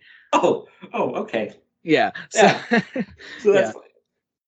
But then you have, Last Son going, and there's a fire, and And who else is and there? he meets the fucker. He's the motherfucker He meets who, the motherfucker. I'm gonna be honest, the fucker starting by just punching his lights out, that is cathartic. This whole fight is cathartic. They're both just beating the piss out of each other. It's great. These are two I hate people. both of these guys. You both suck. I'm just watching with the popcorn. Yeah. And even for once, Stern's over reliance on dialogue eventually has a little bit of a break, and there's some panels that are just a couple of lines, and that's it. I love this bit where Last Sutton goes to fight these two guys, and like guy witnesses him beating the shit out of them and says, "Oh hey, this Superman guy, he's actually pretty good." Because of course, again, I say it makes so much sense that this is the Superman that guy gravitates towards. God, it's like part of me is just like, you know what? You are not going to grow. You are a static character, aren't you? You are not going to grow from your It's so funny experiences. because like 2005 onward, guy is a real character. So they Anything actually do shit with him that isn't. he's a great character. We'll talk about it definitely. Because when we cover Green Lantern stuff, we'll probably be doing like 2005 onwards mostly. But yeah, like Guy is a great character. I really do like him. It probably doesn't help also that like I started reading Guy like contemporary Guy stuff in 2011. I read the Green Lantern core title by Peter J. Tomasi. And that was with him and John Stewart. They were like the two headliners of it. I loved that series, and that was where I like first fell in love with both their characters. They were the first two Lanterns that I fell in love with before I even liked Hal Jordan was John and Guy. So Interesting. But weird to look at this now, where Guy is just so one dimensional. So one dimensional, but it kind of works because he then endorses Superman on TV, and Last Son of Krypton is an asshole. Has a moment of self reflection. It's probably the weakest ending for an issue. Well, you see this. Well, you have that moment of self-reflection, and it ends on the line like perhaps there is a better way. So you see him starting to like reconsider the way he's been doing things, I guess.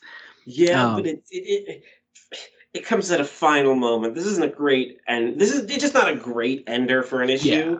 And we immediately go to something more interesting. Superman, the Man of Steel, number 23. Yes, the first proper crossover between the Supermen, Iron John versus the Metropolis Kid title bout. Now, what's interesting is looking at this cover, I was expecting full out fight. I wasn't disappointed when I didn't really get full out fight. Yeah, we haven't had much time with these guys recently. Like up to this point, Steel being the most prominent character in here. Not that I'm complaining. Well, here's the thing. These are the two characters who probably have had the best exploration of who they are. Because Superboy really just needed that one issue. It's like, right, now we get him. Mm-hmm. We know who he is. We know what makes him tick. And Steel now and like again, like I know we like ragged on it a bit, but like that annual did a lot for John actually. Yeah, the annual is really good. It's just it really so is hard to talk about. It's really good, we swear. But anyway, because again, we open with gang violence, and these guys now have like they have full access to these super weapons that John helped create. So Steel is going after them specifically to get these weapons out of their hands. And it's a great 2-page spread, pretty much. Oh yeah. And like he is, that let's see, who does the art for the Steel issues? This is pencils by John Bogdanove, who he's the guy who did Death of Superman. He's the one who did that. He did that issue. I love this more, but I love his art in particular because it's a bit more stylized and it really fits Steel's story. It fits Steel. It allows the colors to do things. Mhm. Um, Like even if you just look at the way that like Lex is drawn here, look at those bottom three panels on the first page where he appears here. I love the way Lex is how stylized Lex is there. it's stylized. It's very Lex is getting. It signals Lex is getting more manic as these things go on, and you have Steel find out about the White Rabbit. Mhm. And we see the White Rabbit, and again, I swear it's written by a woman. I actually really like the way she's introduced here. Um, minus two things: Exhibit A and B. Yeah, Uh, yeah, but no, I do like her character. She is like an interesting side of the Metropolis crime ring. but she's like she's very much a powerful woman. She's a femme fatale, just Mhm. taken to the extreme for the '90s because like she has all these male lackeys. It's just like just do shit for me and you'll Yeah. do it. For for a page, and then we go back to the planet, the Daily Mhm. Planet. Get some recap, basically of the status quo. Um, I really like actually. Jimmy Olsen didn't have as much in this volume as I hoped. Um, Mhm. But you have nice little moments like this that like you really like see his stance on the whole thing. that he hates them all. It's just like no, how dare you stand where my friend stood? Um, Hmm. And you have Lois, who's like, I've spoken to everyone claiming to be Superman except Man of Steel. Despite their best efforts to make me believe otherwise, despite the apparent evidence to the contrary, I don't think any of them are Superman either. And it's like, but stop fighting, you idiots. Hmm. Jeb is here again, once again, just Being being an a creep. asshole. Being a Yeah, creep. yeah. She's just Oh. lost her fiance. She's not gonna go out with you, my guy. It's not gonna happen. And then we see Superboy here for the first time in the issue, drawn by John. Fuck, I can't remember his last name. Bognavoni. Something like that. But it's his first time drawing Superboy, and he draws him a lot more muscly than we saw him previously. Well, I mean, he's also responsible, I think, for that issue of the last volume, the Lex Luthor Yeah, versus Romance. I think you're right. I think you're right. I'm not saying he's the horny one. He is the horniest. It's very possible. It's very possible. Um, But yeah, they immediately train the super weapons on him, and I I love the way Superboy is characterized in all of these. Again, he's so cocky, mhm. but like um, Lois's chopper then gets shot down. Her pilot dies, but then Steel still catches her, saves her. making it their first meeting. Which I oh god, I like we get a bit more on it later, but I love their relationship. I love Steel and Lois together. Yes. Well, I love one of the first things he says to her after asking, "Are you all right, Miss Lane?" And it's clearly just implied he's an adult living in Metropolis who follows the news. He's gonna know who Lois Lane is. Like Yeah, he's yeah. not. I never said I was Superman. Mhm. And if you'll excuse me, and that's like one of the things that gets Lois on his side. Yeah, Um, like that he would be the one that she would gravitate towards because obviously none of them are Superman. Lois Lane would be able to tell that of all people, but he's not trying to be. Well, he is trying to be Superman, but he's not claiming to be literally Superman. yeah, and you have Steel instead of just punching Superboy in his face, just takes him off as like, all right, this is what you did wrong, you child. Hmm. Um, you know, um, and is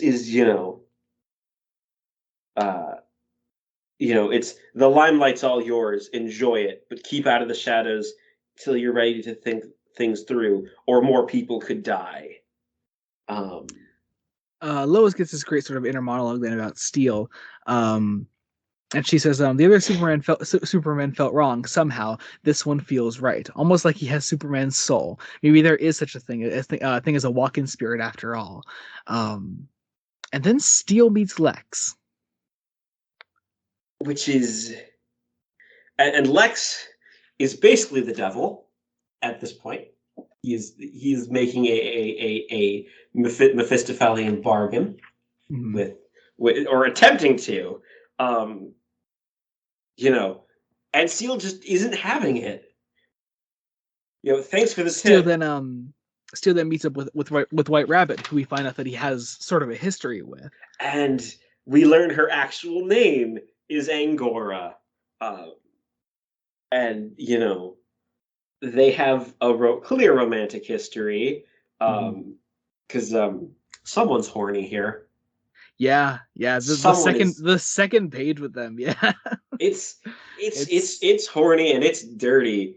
And it's I this. like that like she, because like there's nothing like explicitly that would tell her that he is John Henry Irons before this. Like she just knows him. She sees Steel and like, oh, that's got to be John Henry Irons. It's got to be him. Also, her name is Dr. Angora Lappin. Interestingly, Lappin comes from one of the Latin words meaning rabbit. Oh, okay. Didn't know that. That's that's hilarious. Just a little bit, but you get this nice flashback, of them working together, and you get everything spelled out. That he destroyed the prototypes, and that he didn't want to make super weapons, but he was basically forced to. Yeah, and that is why he does this now. She takes out the super weapon and shoots him out of her place, which is just kind of funny looking. Then Superboy goes in to save Steel. Save Steel. Hits a tanker. Yep. And Superboy goes in to save him, which is a nice little moment between them. Having them it shows that Superboy at least can grow as a character. Also, the great bit of comedy where he's trying to blow the fire off of his hands is hilarious. Yeah. it's really funny. I love the way that's drawn. They sort of fly away together. Then we get another nice little contemplative moment with Lois. And what is it? Oh, this bit between Lex and Supergirl again. Just sort of wrapping it all up really nicely. The Louis Simonson issues and obviously the Jurgen issues are really nice. They really. It's kind of a shame that we didn't get as much of the Carl Kessel issues. Well, we got 2. Oh, yeah, two is fine. Two is good, but yeah. It's very much this show because now we have. So despite how much I've loved all the Steel issues so far, this next one's my favorite issue of the collection. I was going to say this is Superman 79 with a great cover of just the torn up American flag and Cyborg Superman blasting through it and holding it up. But I love the opening page of this is just striking. The story is called Prove It. And we follow it's not a standard comic story. This is essentially just a prose story. Yeah, this is an article written by Ronald, who we saw in the previous collection. Yeah, actually, we even saw last issue, who was part of that argument with Jimmy and everyone. But he's here. He's writing an article. He is sort of becoming the next Clark Kent. He's taking Clark's place at the Daily Planet, and writing an article. He's attempting to. Yeah. To prove that he can. And the first thing I want to talk about is his sort of tribute to Clark near the beginning of the article. The man I want to talk about, a man I would prove myself to if he were still alive, is the reporter who did it all, the best Clark Kent. And it continues on the next page. This is a little further down. I marveled at Mr. Kent's clarity of vision and evidence of sound reason. I admired the man, his work, and the way he lived his life. Clark Kent died while covering Doomsday's rampage through Metropolis. This is the first time where we have the world at large. Clark Kent is dead. Yeah, just acknowledging that Clark Kent is one of the many casualties of Doomsday's rampage. And now Ronald is here, just trying to take his not take his place necessarily, but honor him by writing an article in his place. Because it established I think this was in Death. Clark had won a Pulitzer Prize.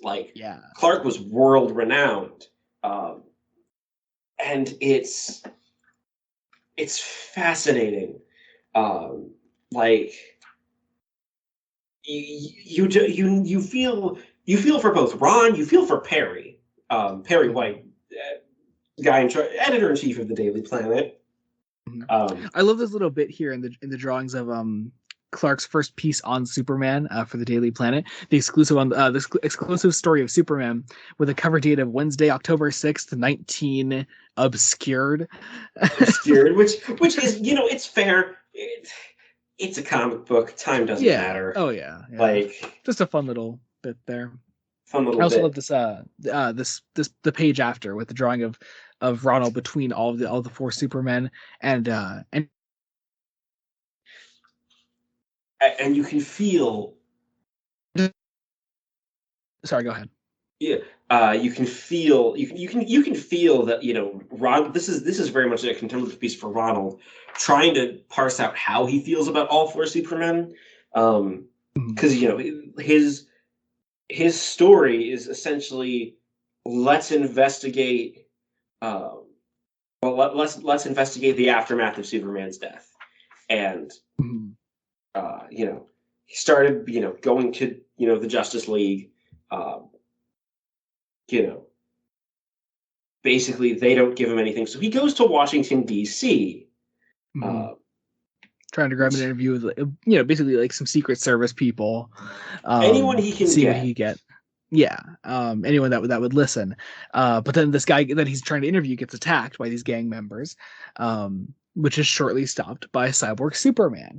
And so this article becomes this piece on how the public would view Cyborg Superman and how Cyborg Superman, by the end of this issue, wins over the public, becomes the Superman to everyone.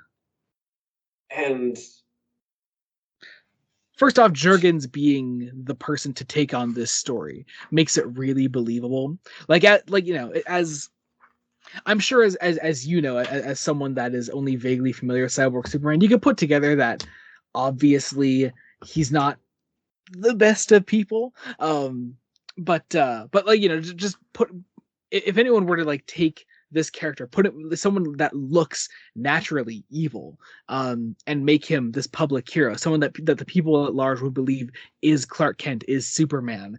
It's Dan Jurgens, and I'm really happy that he's the one in it's charge of Dan this Jurgens, issue. and it feels almost conspiratorial in the way that it's written as well. That, like, Mhm. even by the end, I don't entirely feel like Ron Troop entirely even buys. See, I think he does actually. I don't think he. I think he buys that the cyborg is the replacement for Superman, but I don't think he buys that it's actually Superman. Mm. Um, you know, there's a lot of stuff here, because you basically you get the backstory of the cyborg, being an American government project, and in the end we do get our second Bill Clinton cameo. Yes, we get Bill Uh, Clinton. So I fucking love it. Cyborg Superman being the most evil Superman, Bill Clinton is on his side. We love it. uh, We love it. it's it's fascinating. You get this great Um, little bit then at the end here, where like Ronald like at least writes a piece in in the public's eye saying Cyborg Superman is Superman. So you have this bit here where he says Superman has returned, proving himself to us all over again. Clark Kent cannot return, so others must take his place and prove themselves deserving and equal. It's a daunting task, but well worth the effort. Those evaluations are up to you. Um, that so last th- line sticks with you. so it's not just about Cyborg Superman being the replacement for Superman. It's about Ronald being the replacement for Clark Kent at the Daily Planet. Um, and obviously, this article is successful. It gets page one of the Daily Planet. Perry's in love with the article, and it literally does make Ronald the replacement for Clark. He gets his desk. He gets everything that Clark had at the Daily Planet because he writes this article that I'm assuming could, in this fictional world, be Pulitzer Prize winning. Yeah, it's very it's the story. It's also very much a tribute to Clark as as a person, because it never feels like, oh, I'm just going gunning for Clark's job. Yeah, no, it's not that at all. Like you don't have an example of like Lois getting pissed that someone's trying to replace Clark. Hmm. Um, it's Lois doesn't really doesn't really appear.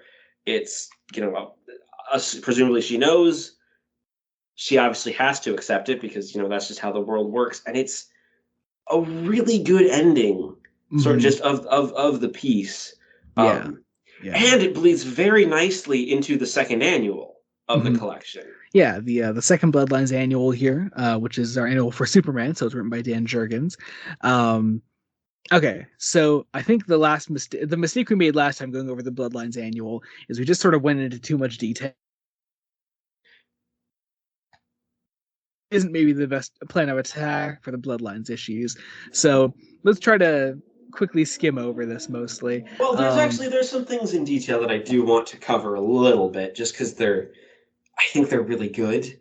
Because we start with Lex Corp. This one is less 90s. There isn't a Spike Man. I mean, but those monsters are still there. The monsters are still there. Uh,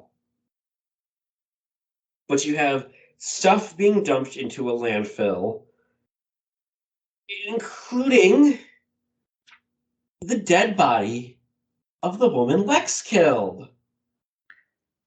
That's coming back, Joey. That is. I love it. Um, Of all the places though for that plotline to be picked up at, it's here, which is odd. But I mean, hey, at least it is being picked up again.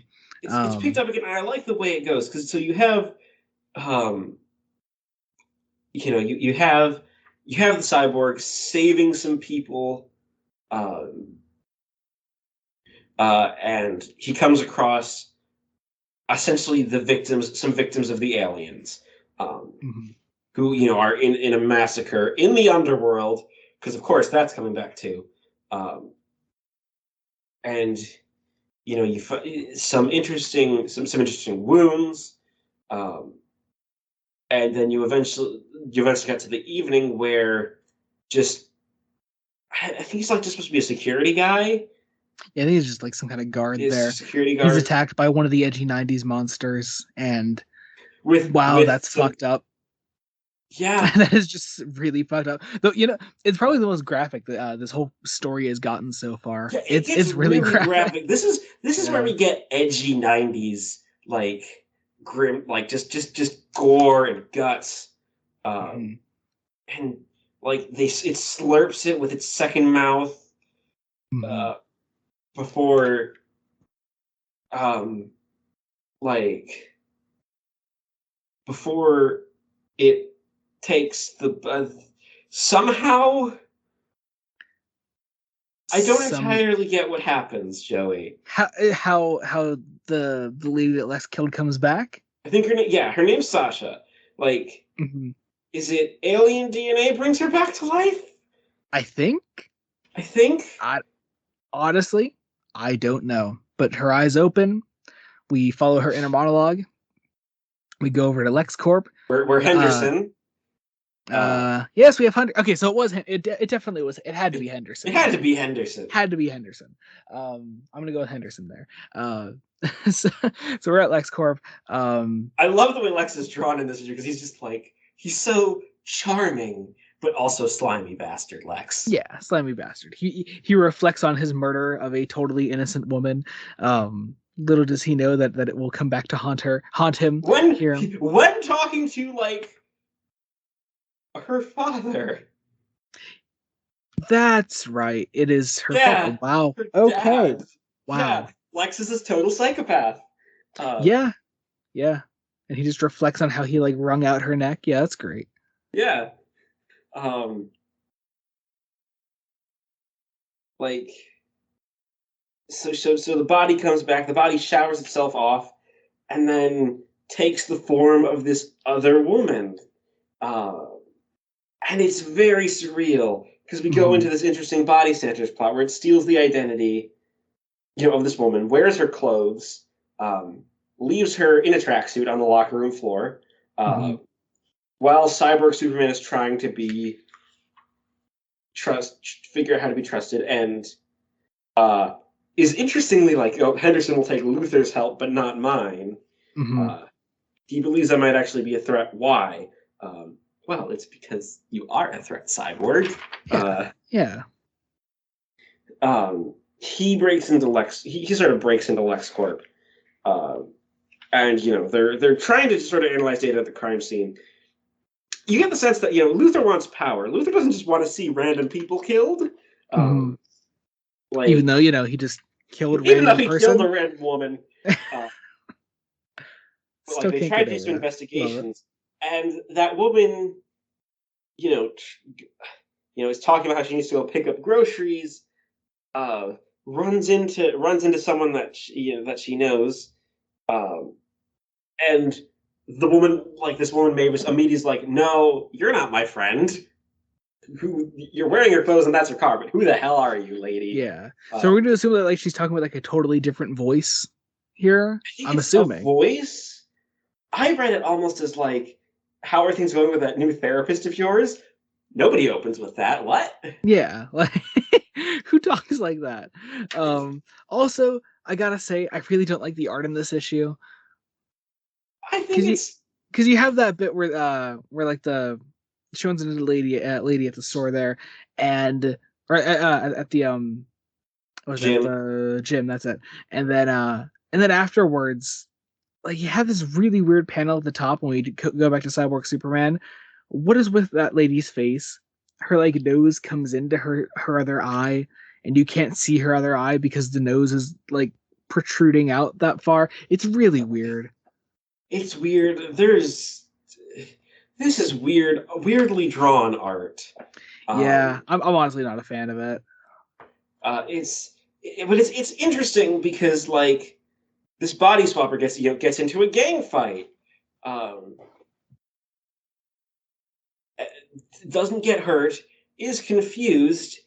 Uh, We get this weird, like, apparently deserving of a full page shot here, where where she takes the consciousness of this gang person here. and just turns into this dude, but also not Well, entirely. she like holds on to like everybody's consciousness that she's taking, so it's like everyone in there at Yeah, once. it's sort of an amalgam, which is weird. See, the same shit is happening again. We sound like fucking idiots describing this bloodlines issue. This is so. Why does this keep happening, Joey? Is it comic There are books? two more of these, Jacob, in the next collection. Do they get even weirder? The one of them does. The one of them I know for sure does. Yeah, she finds. They find, and I mean plural they, because I suppose it's multiple consciousnesses in one body. They Yeah. find a woman, and a sexual assault happens. Like, and Yeah. then yeah, Yeah. it's the '90s. Cyborg Superman meets Lex, which is a nice little meeting. Oh yes, this is a Pretty nice cool. meeting. I'm surprised it hasn't happened yet. Yeah. And Cyborg Superman calls him out about this missing woman. Um, Mhm. just like and then he found her in his garbage dump. Um, Yeah. and he's trying to save Lex is trying to save face. Um, you know, uh, Interestingly, Cyber Superman doesn't seem to put together that it was Lex who did it. It's that Mhm. it's the same person as these murderers. And Mhm. Lex is like, yes, I will latch onto this. My ass is saved, and it is. And like they investigate. Henderson gets called in. Um, the amalgam person comes to Lex Corp, um, and with a gun. Uh, Yeah. and As you do. it's the first gym lady that she took Yeah. is They then take Henderson's her sister. up, yeah, and then they take her, they put her in this like tube where they're gonna what are they gonna do? They're gonna find out what happened to her. Um Yeah, I swear it's good. I swear it's it's good. it's good, I swear but it's it's good. so weird to talk about, Joey. It's weird. I Um, told you we should have skimmed this. yeah, but like Cyborg Superman, they leave for a minute, leaving Lex alone. Um, Lex launches an attack on his own place. Right? and Is that what basically, yeah, yeah. and just so he can confirm that this is does not remember, and takes the um has someone take away this lady um, by helicopter. It's gonna kill her, and she absorbs her, makes the original shoot herself. which is really fucked. Really dark. Then she crashes the helicopter and walks away. And honestly, I don't think we don't follow up on that for the rest We of don't. this. What is it Not with? not this arc at least, but it may honestly it may have been followed up afterwards. I haven't read any specifically Superman things like immediately after this, so it may have been followed up on. I don't know. Still, that sounds like it's like you guys are leaving threads open that need to be closed. Yeah. But then we have the final issue of the collection. Adventures of Superman number 502. 502. Boy meets girl, as it says there. Which is interesting because I'm going to be honest, Supergirl has not been served very well from this specific volume. Yeah, she just hasn't had a lot to do in this volume. Yeah, which is a shame. Yeah. Love Tana though as a character. We get some more reporting from her on Superboy, which is nice. He meets up with Supergirl.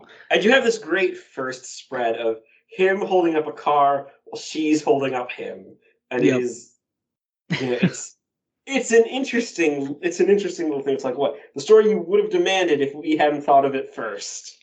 It's like, okay, sure. That is that. I've been reading some classic Spider-Man recently, and they kind of have those weird little taglines where it's a lot of like old comics like that. This is definitely like meant to be like like an homage to like old like very classic comics where they're like, like you asked for this story, so here it is, like directly talking to the reader like this. It just it wasn't happening at this point in comics. So it's a nice little homage there. Immediately followed up by a very large panel of Superboy just staring at Supergirl's chest, which is and making a boob joke. Yeah, yep. I was chest choking. I mean, I was just joking. Which, again, if Superboy wasn't so lovable, I'd have actual problems with. Yeah, and it's interesting that like Supergirl's just like also does not want to take any of this child shit. And Superboy has kind of like, ooh, hello, Supergirl. Mm-hmm. Yeah, and then we meet who is this character? I don't know. The Stinger? Yes. They call him the Stinger. The Stinger, he is an assassin. He is going out to kill Superboy. But in the meantime, let's catch up with Bibbo because we need to find out what's going on with Bibbo. The most important character. I love this. Dog tag. It's so good. On there and had to be dropped off, so it's crypto and it's great. I love it. It's great. Also, Bibbo just takes it in his stride and punches the guy in the face. Punches the dude in the face. and then we so Superboy has no other clothes. Like he just wears the Superboy outfit with the leather jacket everywhere he goes. The child needs a change. Someone give this child a change of clothes. I'm sure Lex can give him something, and here he is. He doesn't give him anything. It's horrible. Yeah, no, it's like takes him to dinner as Superboy with and Supergirl is also there. You have Tommy. I believe we'll start with a celebratory Chateau de Janky 62. Janky being one of the artists. Yeah, that's great. That's great. And a soda cola for our young guest. A soda! I love it. I love that soda gets a mention. It's great. And it's basically a business meeting with a child, and I love the way Superboy is drawn throughout this, where he's just like, no table manners. He hasn't even taken off his gloves to eat. I am like, sir, you are eating dinner. He's just staring at Supergirl the whole time.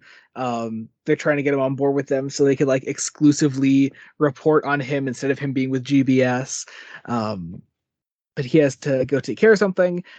He goes to meet with like Tana and Mr. Edge from GBS, who have hooked him up with this weird deal. This really, really weird deal where he gets this apartment that he's allowed to stay in, owned by this guy named Rex. Rex then Rex just Leach. Rex Leach. who just offers up his daughter just as a Yeah, person. as a person, and he's cuter than Bon Jovi, Luke Perry, and Robin put together. Which is such a great line. Here's my question: was Tim Drake? Tim Drake's not the hot one. I like to think that Jason Todd's the one she had a crush on. Oh, oh, oh! That would be so great. I would love that. The different one. Like Tim Drake, just no. Also, Bon Jovi and Luke Perry and Robin. If nothing else was gonna date this book, it's that. He has dated it so much. Also, well, Rex Leach, I can't. Who does Rex Leach kind of looks like Ed Gwynn? God, you do, but like infinitely creepier than Ed Gwynn. Also mixed with Danny DeVito. Because Danny DeVito. Danny DeVito, yeah. And like he just signs it immediately. And Tana's just like, do we have to do this? This is predatory. This is bad shit. Yeah. But Superboy has to go stop a train from or move a train move a train to a museum. It's a publicity stunt. Yes. Yeah. And they have this great, Carl Kessel being the leftist haha reference old Superman things. Look up in the sky, it's a bird. It's a train. No, it's Superman. One of them, anyway. Which is a nice little thing. I love those nice little touches. He's clearly having fun writing this one. Oh yeah, yeah. And then the Stinger shows up to fight Superboy and blows up the train. Meanwhile, Bibbo is doing all that he can to help with a fire hose with Crypto by his side. Because again, Bibbo Bibowski, the best character in the book. Literally the best character. It does not get better than Bibbo. And then you have Supergirl come in also to help. The Stinger, of course, being a massive sexist because supervillain. And then there's some explosive charges. They go boom. The bridge falls into the river, and it's like we end on a cliffhanger, which is nice. But then we also get this sort of ominous view into space. All right, so I was curious. Did you have any theories as to who is in the spaceship? My money's on Clark. It's gonna be Clark, okay. Isn't it? Gotcha. It's gonna be Clark. Like gotcha. it's. I mean, I'll tell you right now, you're wrong. Oh. Yeah. Oh. Only because I was kind of looking for a different kind of answer, but we'll talk more about it next time. That'll be fun. That'll be fun. Interesting. Considering your first thought was like Clark's gone. Like we'll consider the dialogue here in the last panel. The ship will reach its target in less than 3 days, and then it's war. Oh right, so it's gonna be. Then I have no idea. Okay, all right, that'll be fun. I know, like when I first read that, I was like, "Ooh, it's gonna be thing in there," and I was wrong actually. So I was curious if you had any DC villains in mind as to who it could be. I don't, because I sadly don't know a whole lot of Superman villains. We get a nice little gallery here at the end of different full pages for each of them. I like the Cyborg Superman one. My favorite, of course, is the Superboy one because Superboy.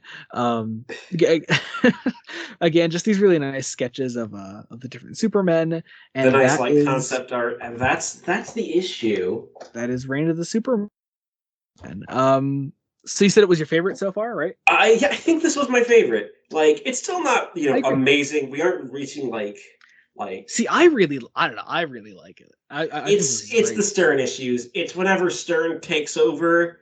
I don't think they drag it down that much because he only writes 2 issues in the whole collection. See, he only writes 2 issues in the whole collection, and one of them is with Guy Gardner. And Guy Gardner, while an asshole, is always at least fun to read. It's fun. It's the problem of just trying to get through the Stern issues because they make a 20-page comic book feel like 50 pages. Fair enough, I guess. Fair enough. 50-page annuals feel like 150. Um, So obviously we didn't watch any sort of tie-in material for this. We'll be doing that next time when we do Return of Superman, because we'll actually mention it this time. Yes, we are covering Return of Superman next time, in case you couldn't tell. That would be really funny though if we just stopped at this point. we We just just didn't yeah, do we we are just didn't doing do it. We're anymore. gonna go Next and time we'll talk about Superman Year One by Frank Miller. no, Um, no, no. oh my god, imagine I spring that on you one day. I haven't even read it, but I've heard it's You were very go. bad. I I've heard it's imagine I've it's heard it's very bad because apparently it's because we were I didn't know about this because we were looking through Superman comics, and you said there was a Superman Year One by Frank Miller written very recently. it was like Um, 2018, I think. I think it was 2019. Yeah, apparently Clark joins the military at one point, Oh, which is just the most Frank Miller okay. thing I've ever God, heard. God, we are gonna next time we do a Frank Miller comic, we are going to have to tackle. Apparently also Clark has like hypnotic suggestion in it. He like as a baby he like mentally convinces Ma and Pa Kent to take him in. Why? Oh God. I was just reading into it. It's the funniest shit. Okay. Anyway, Reign of the Superman. That was I was it's my favorite collection. It still got some flaws. Yeah, yeah. Mainly the CERN stuff. And like I suppose some of the Superboy stuff may not be your cup of tea, which I get. Like Mhm. I get it. It's of the time, but it's almost so ridiculously of the time that it's Oh yeah, funny. yeah. I really And like the Superboy stuff, and the also the fact, annuals are great. yeah, and the fact that also Steel is the main headliner Superman here really does add a lot to the collection because he is the most likable Superman. He's also just the most interesting character. Yeah, oh, Um, definitely, definitely. I love Steel. Just don't watch the Shaq movie. We're totally gonna watch the Shaq movie someday. It's gonna be great. bonus episode. We watched the Shaq movie. We will do a commentary track. 10,000 That would be great. subscribers. 10,000. Yes, get us to 10,000. No, not 10,000. Fucking hell. No, we will do the Shaq movie. We'll totally do the Shaq movie. Um, all right. So once again, as always, thank you all so much for listening. Wherever you're listening to us, leave a rating, review if you can. Hopefully a good one. That'd be fantastic. As always, though, if you're not listening to us on YouTube, go subscribe to the YouTube channel Blood Donut Studios, as it's the best way, fastest way to show us your support, and also just number of subscribers on the YouTube channel is a lot more like accessible for most people to view how our content is measured, if that makes sense. So As well as it gives you a direct line where we are able to be contacted through the comments yes, if yeah, you leaving comments on the YouTube videos will is the easiest way to get in contact with us. If you want to start a conversation there, that's always possible. But of course, also just listen to us on whatever podcast providing service you're listening to us onto. We're on Spotify, Apple Podcasts, Google Podcasts, Anchor, and apparently Podcast Addict. I don't know what the fuck that is, but it's there. And we're also on YouTube. So yeah, thank you all so much for listening. Again, we're recording ahead of time, so we're not sure how Funeral for a Friend went down. We're hoping it went down well. But I guess we'll see you all next time with the Return of Superman episode. Until next time, this has been Joey Morgan. and Jacob Licklider. Goodbye. Goodbye. Um, And then like I love that panel that immediately follows it. You could cover one side of it, and it looks almost like the fucking Terminator. Like, yeah, oh, hang on, we're gonna make another cut here. Got a fucking train. of course, there's a train. Oh my fucking god. These last two recordings have just been cuts galore. Oh, We can take this. We can take me saying this and stick it at the end because by God. it's fucking horrible. Like, oh my god. Yeah, yeah, yeah. This is why we record late, because the trains have fucking stopped at this point usually. Usually. Oh my god. All right, I think it's Is it most. gone? I'm gonna make sure it's fully out of earshot first. My memory, so much of it is gone. He says, "You feel that emotion? Oh my fucking god! Fucking God. Another train. I'm gonna fucking kill myself. I hate this." So many trains. Oh. I'll wait. I'll But fucking wait. wait. We need a train compilation at the end though. We do. We fucking do. That is hilarious. All right, we're good. Anyway, I will take that from where I left off. Um, The Adventures of Superman when he was a He's a boy. boy. It's so. Oh my Oh my god! god! Are you kidding? Are you And now the train compilation. fucking kidding? Oh my god! This is the 4th fucking timestamp I'm making for this video. Oh my god! And only one of those was avoidable. God, I hate everything. I love everything. This is hilarious. Horrible. It's never been this bad this late in the night. Is it gone? I should be able to splice when we. Nope. Guess not. No. I should be able to. I should be able to splice when we say the Adventures of Superman when he was a boy. We'll just take it from there. Okay.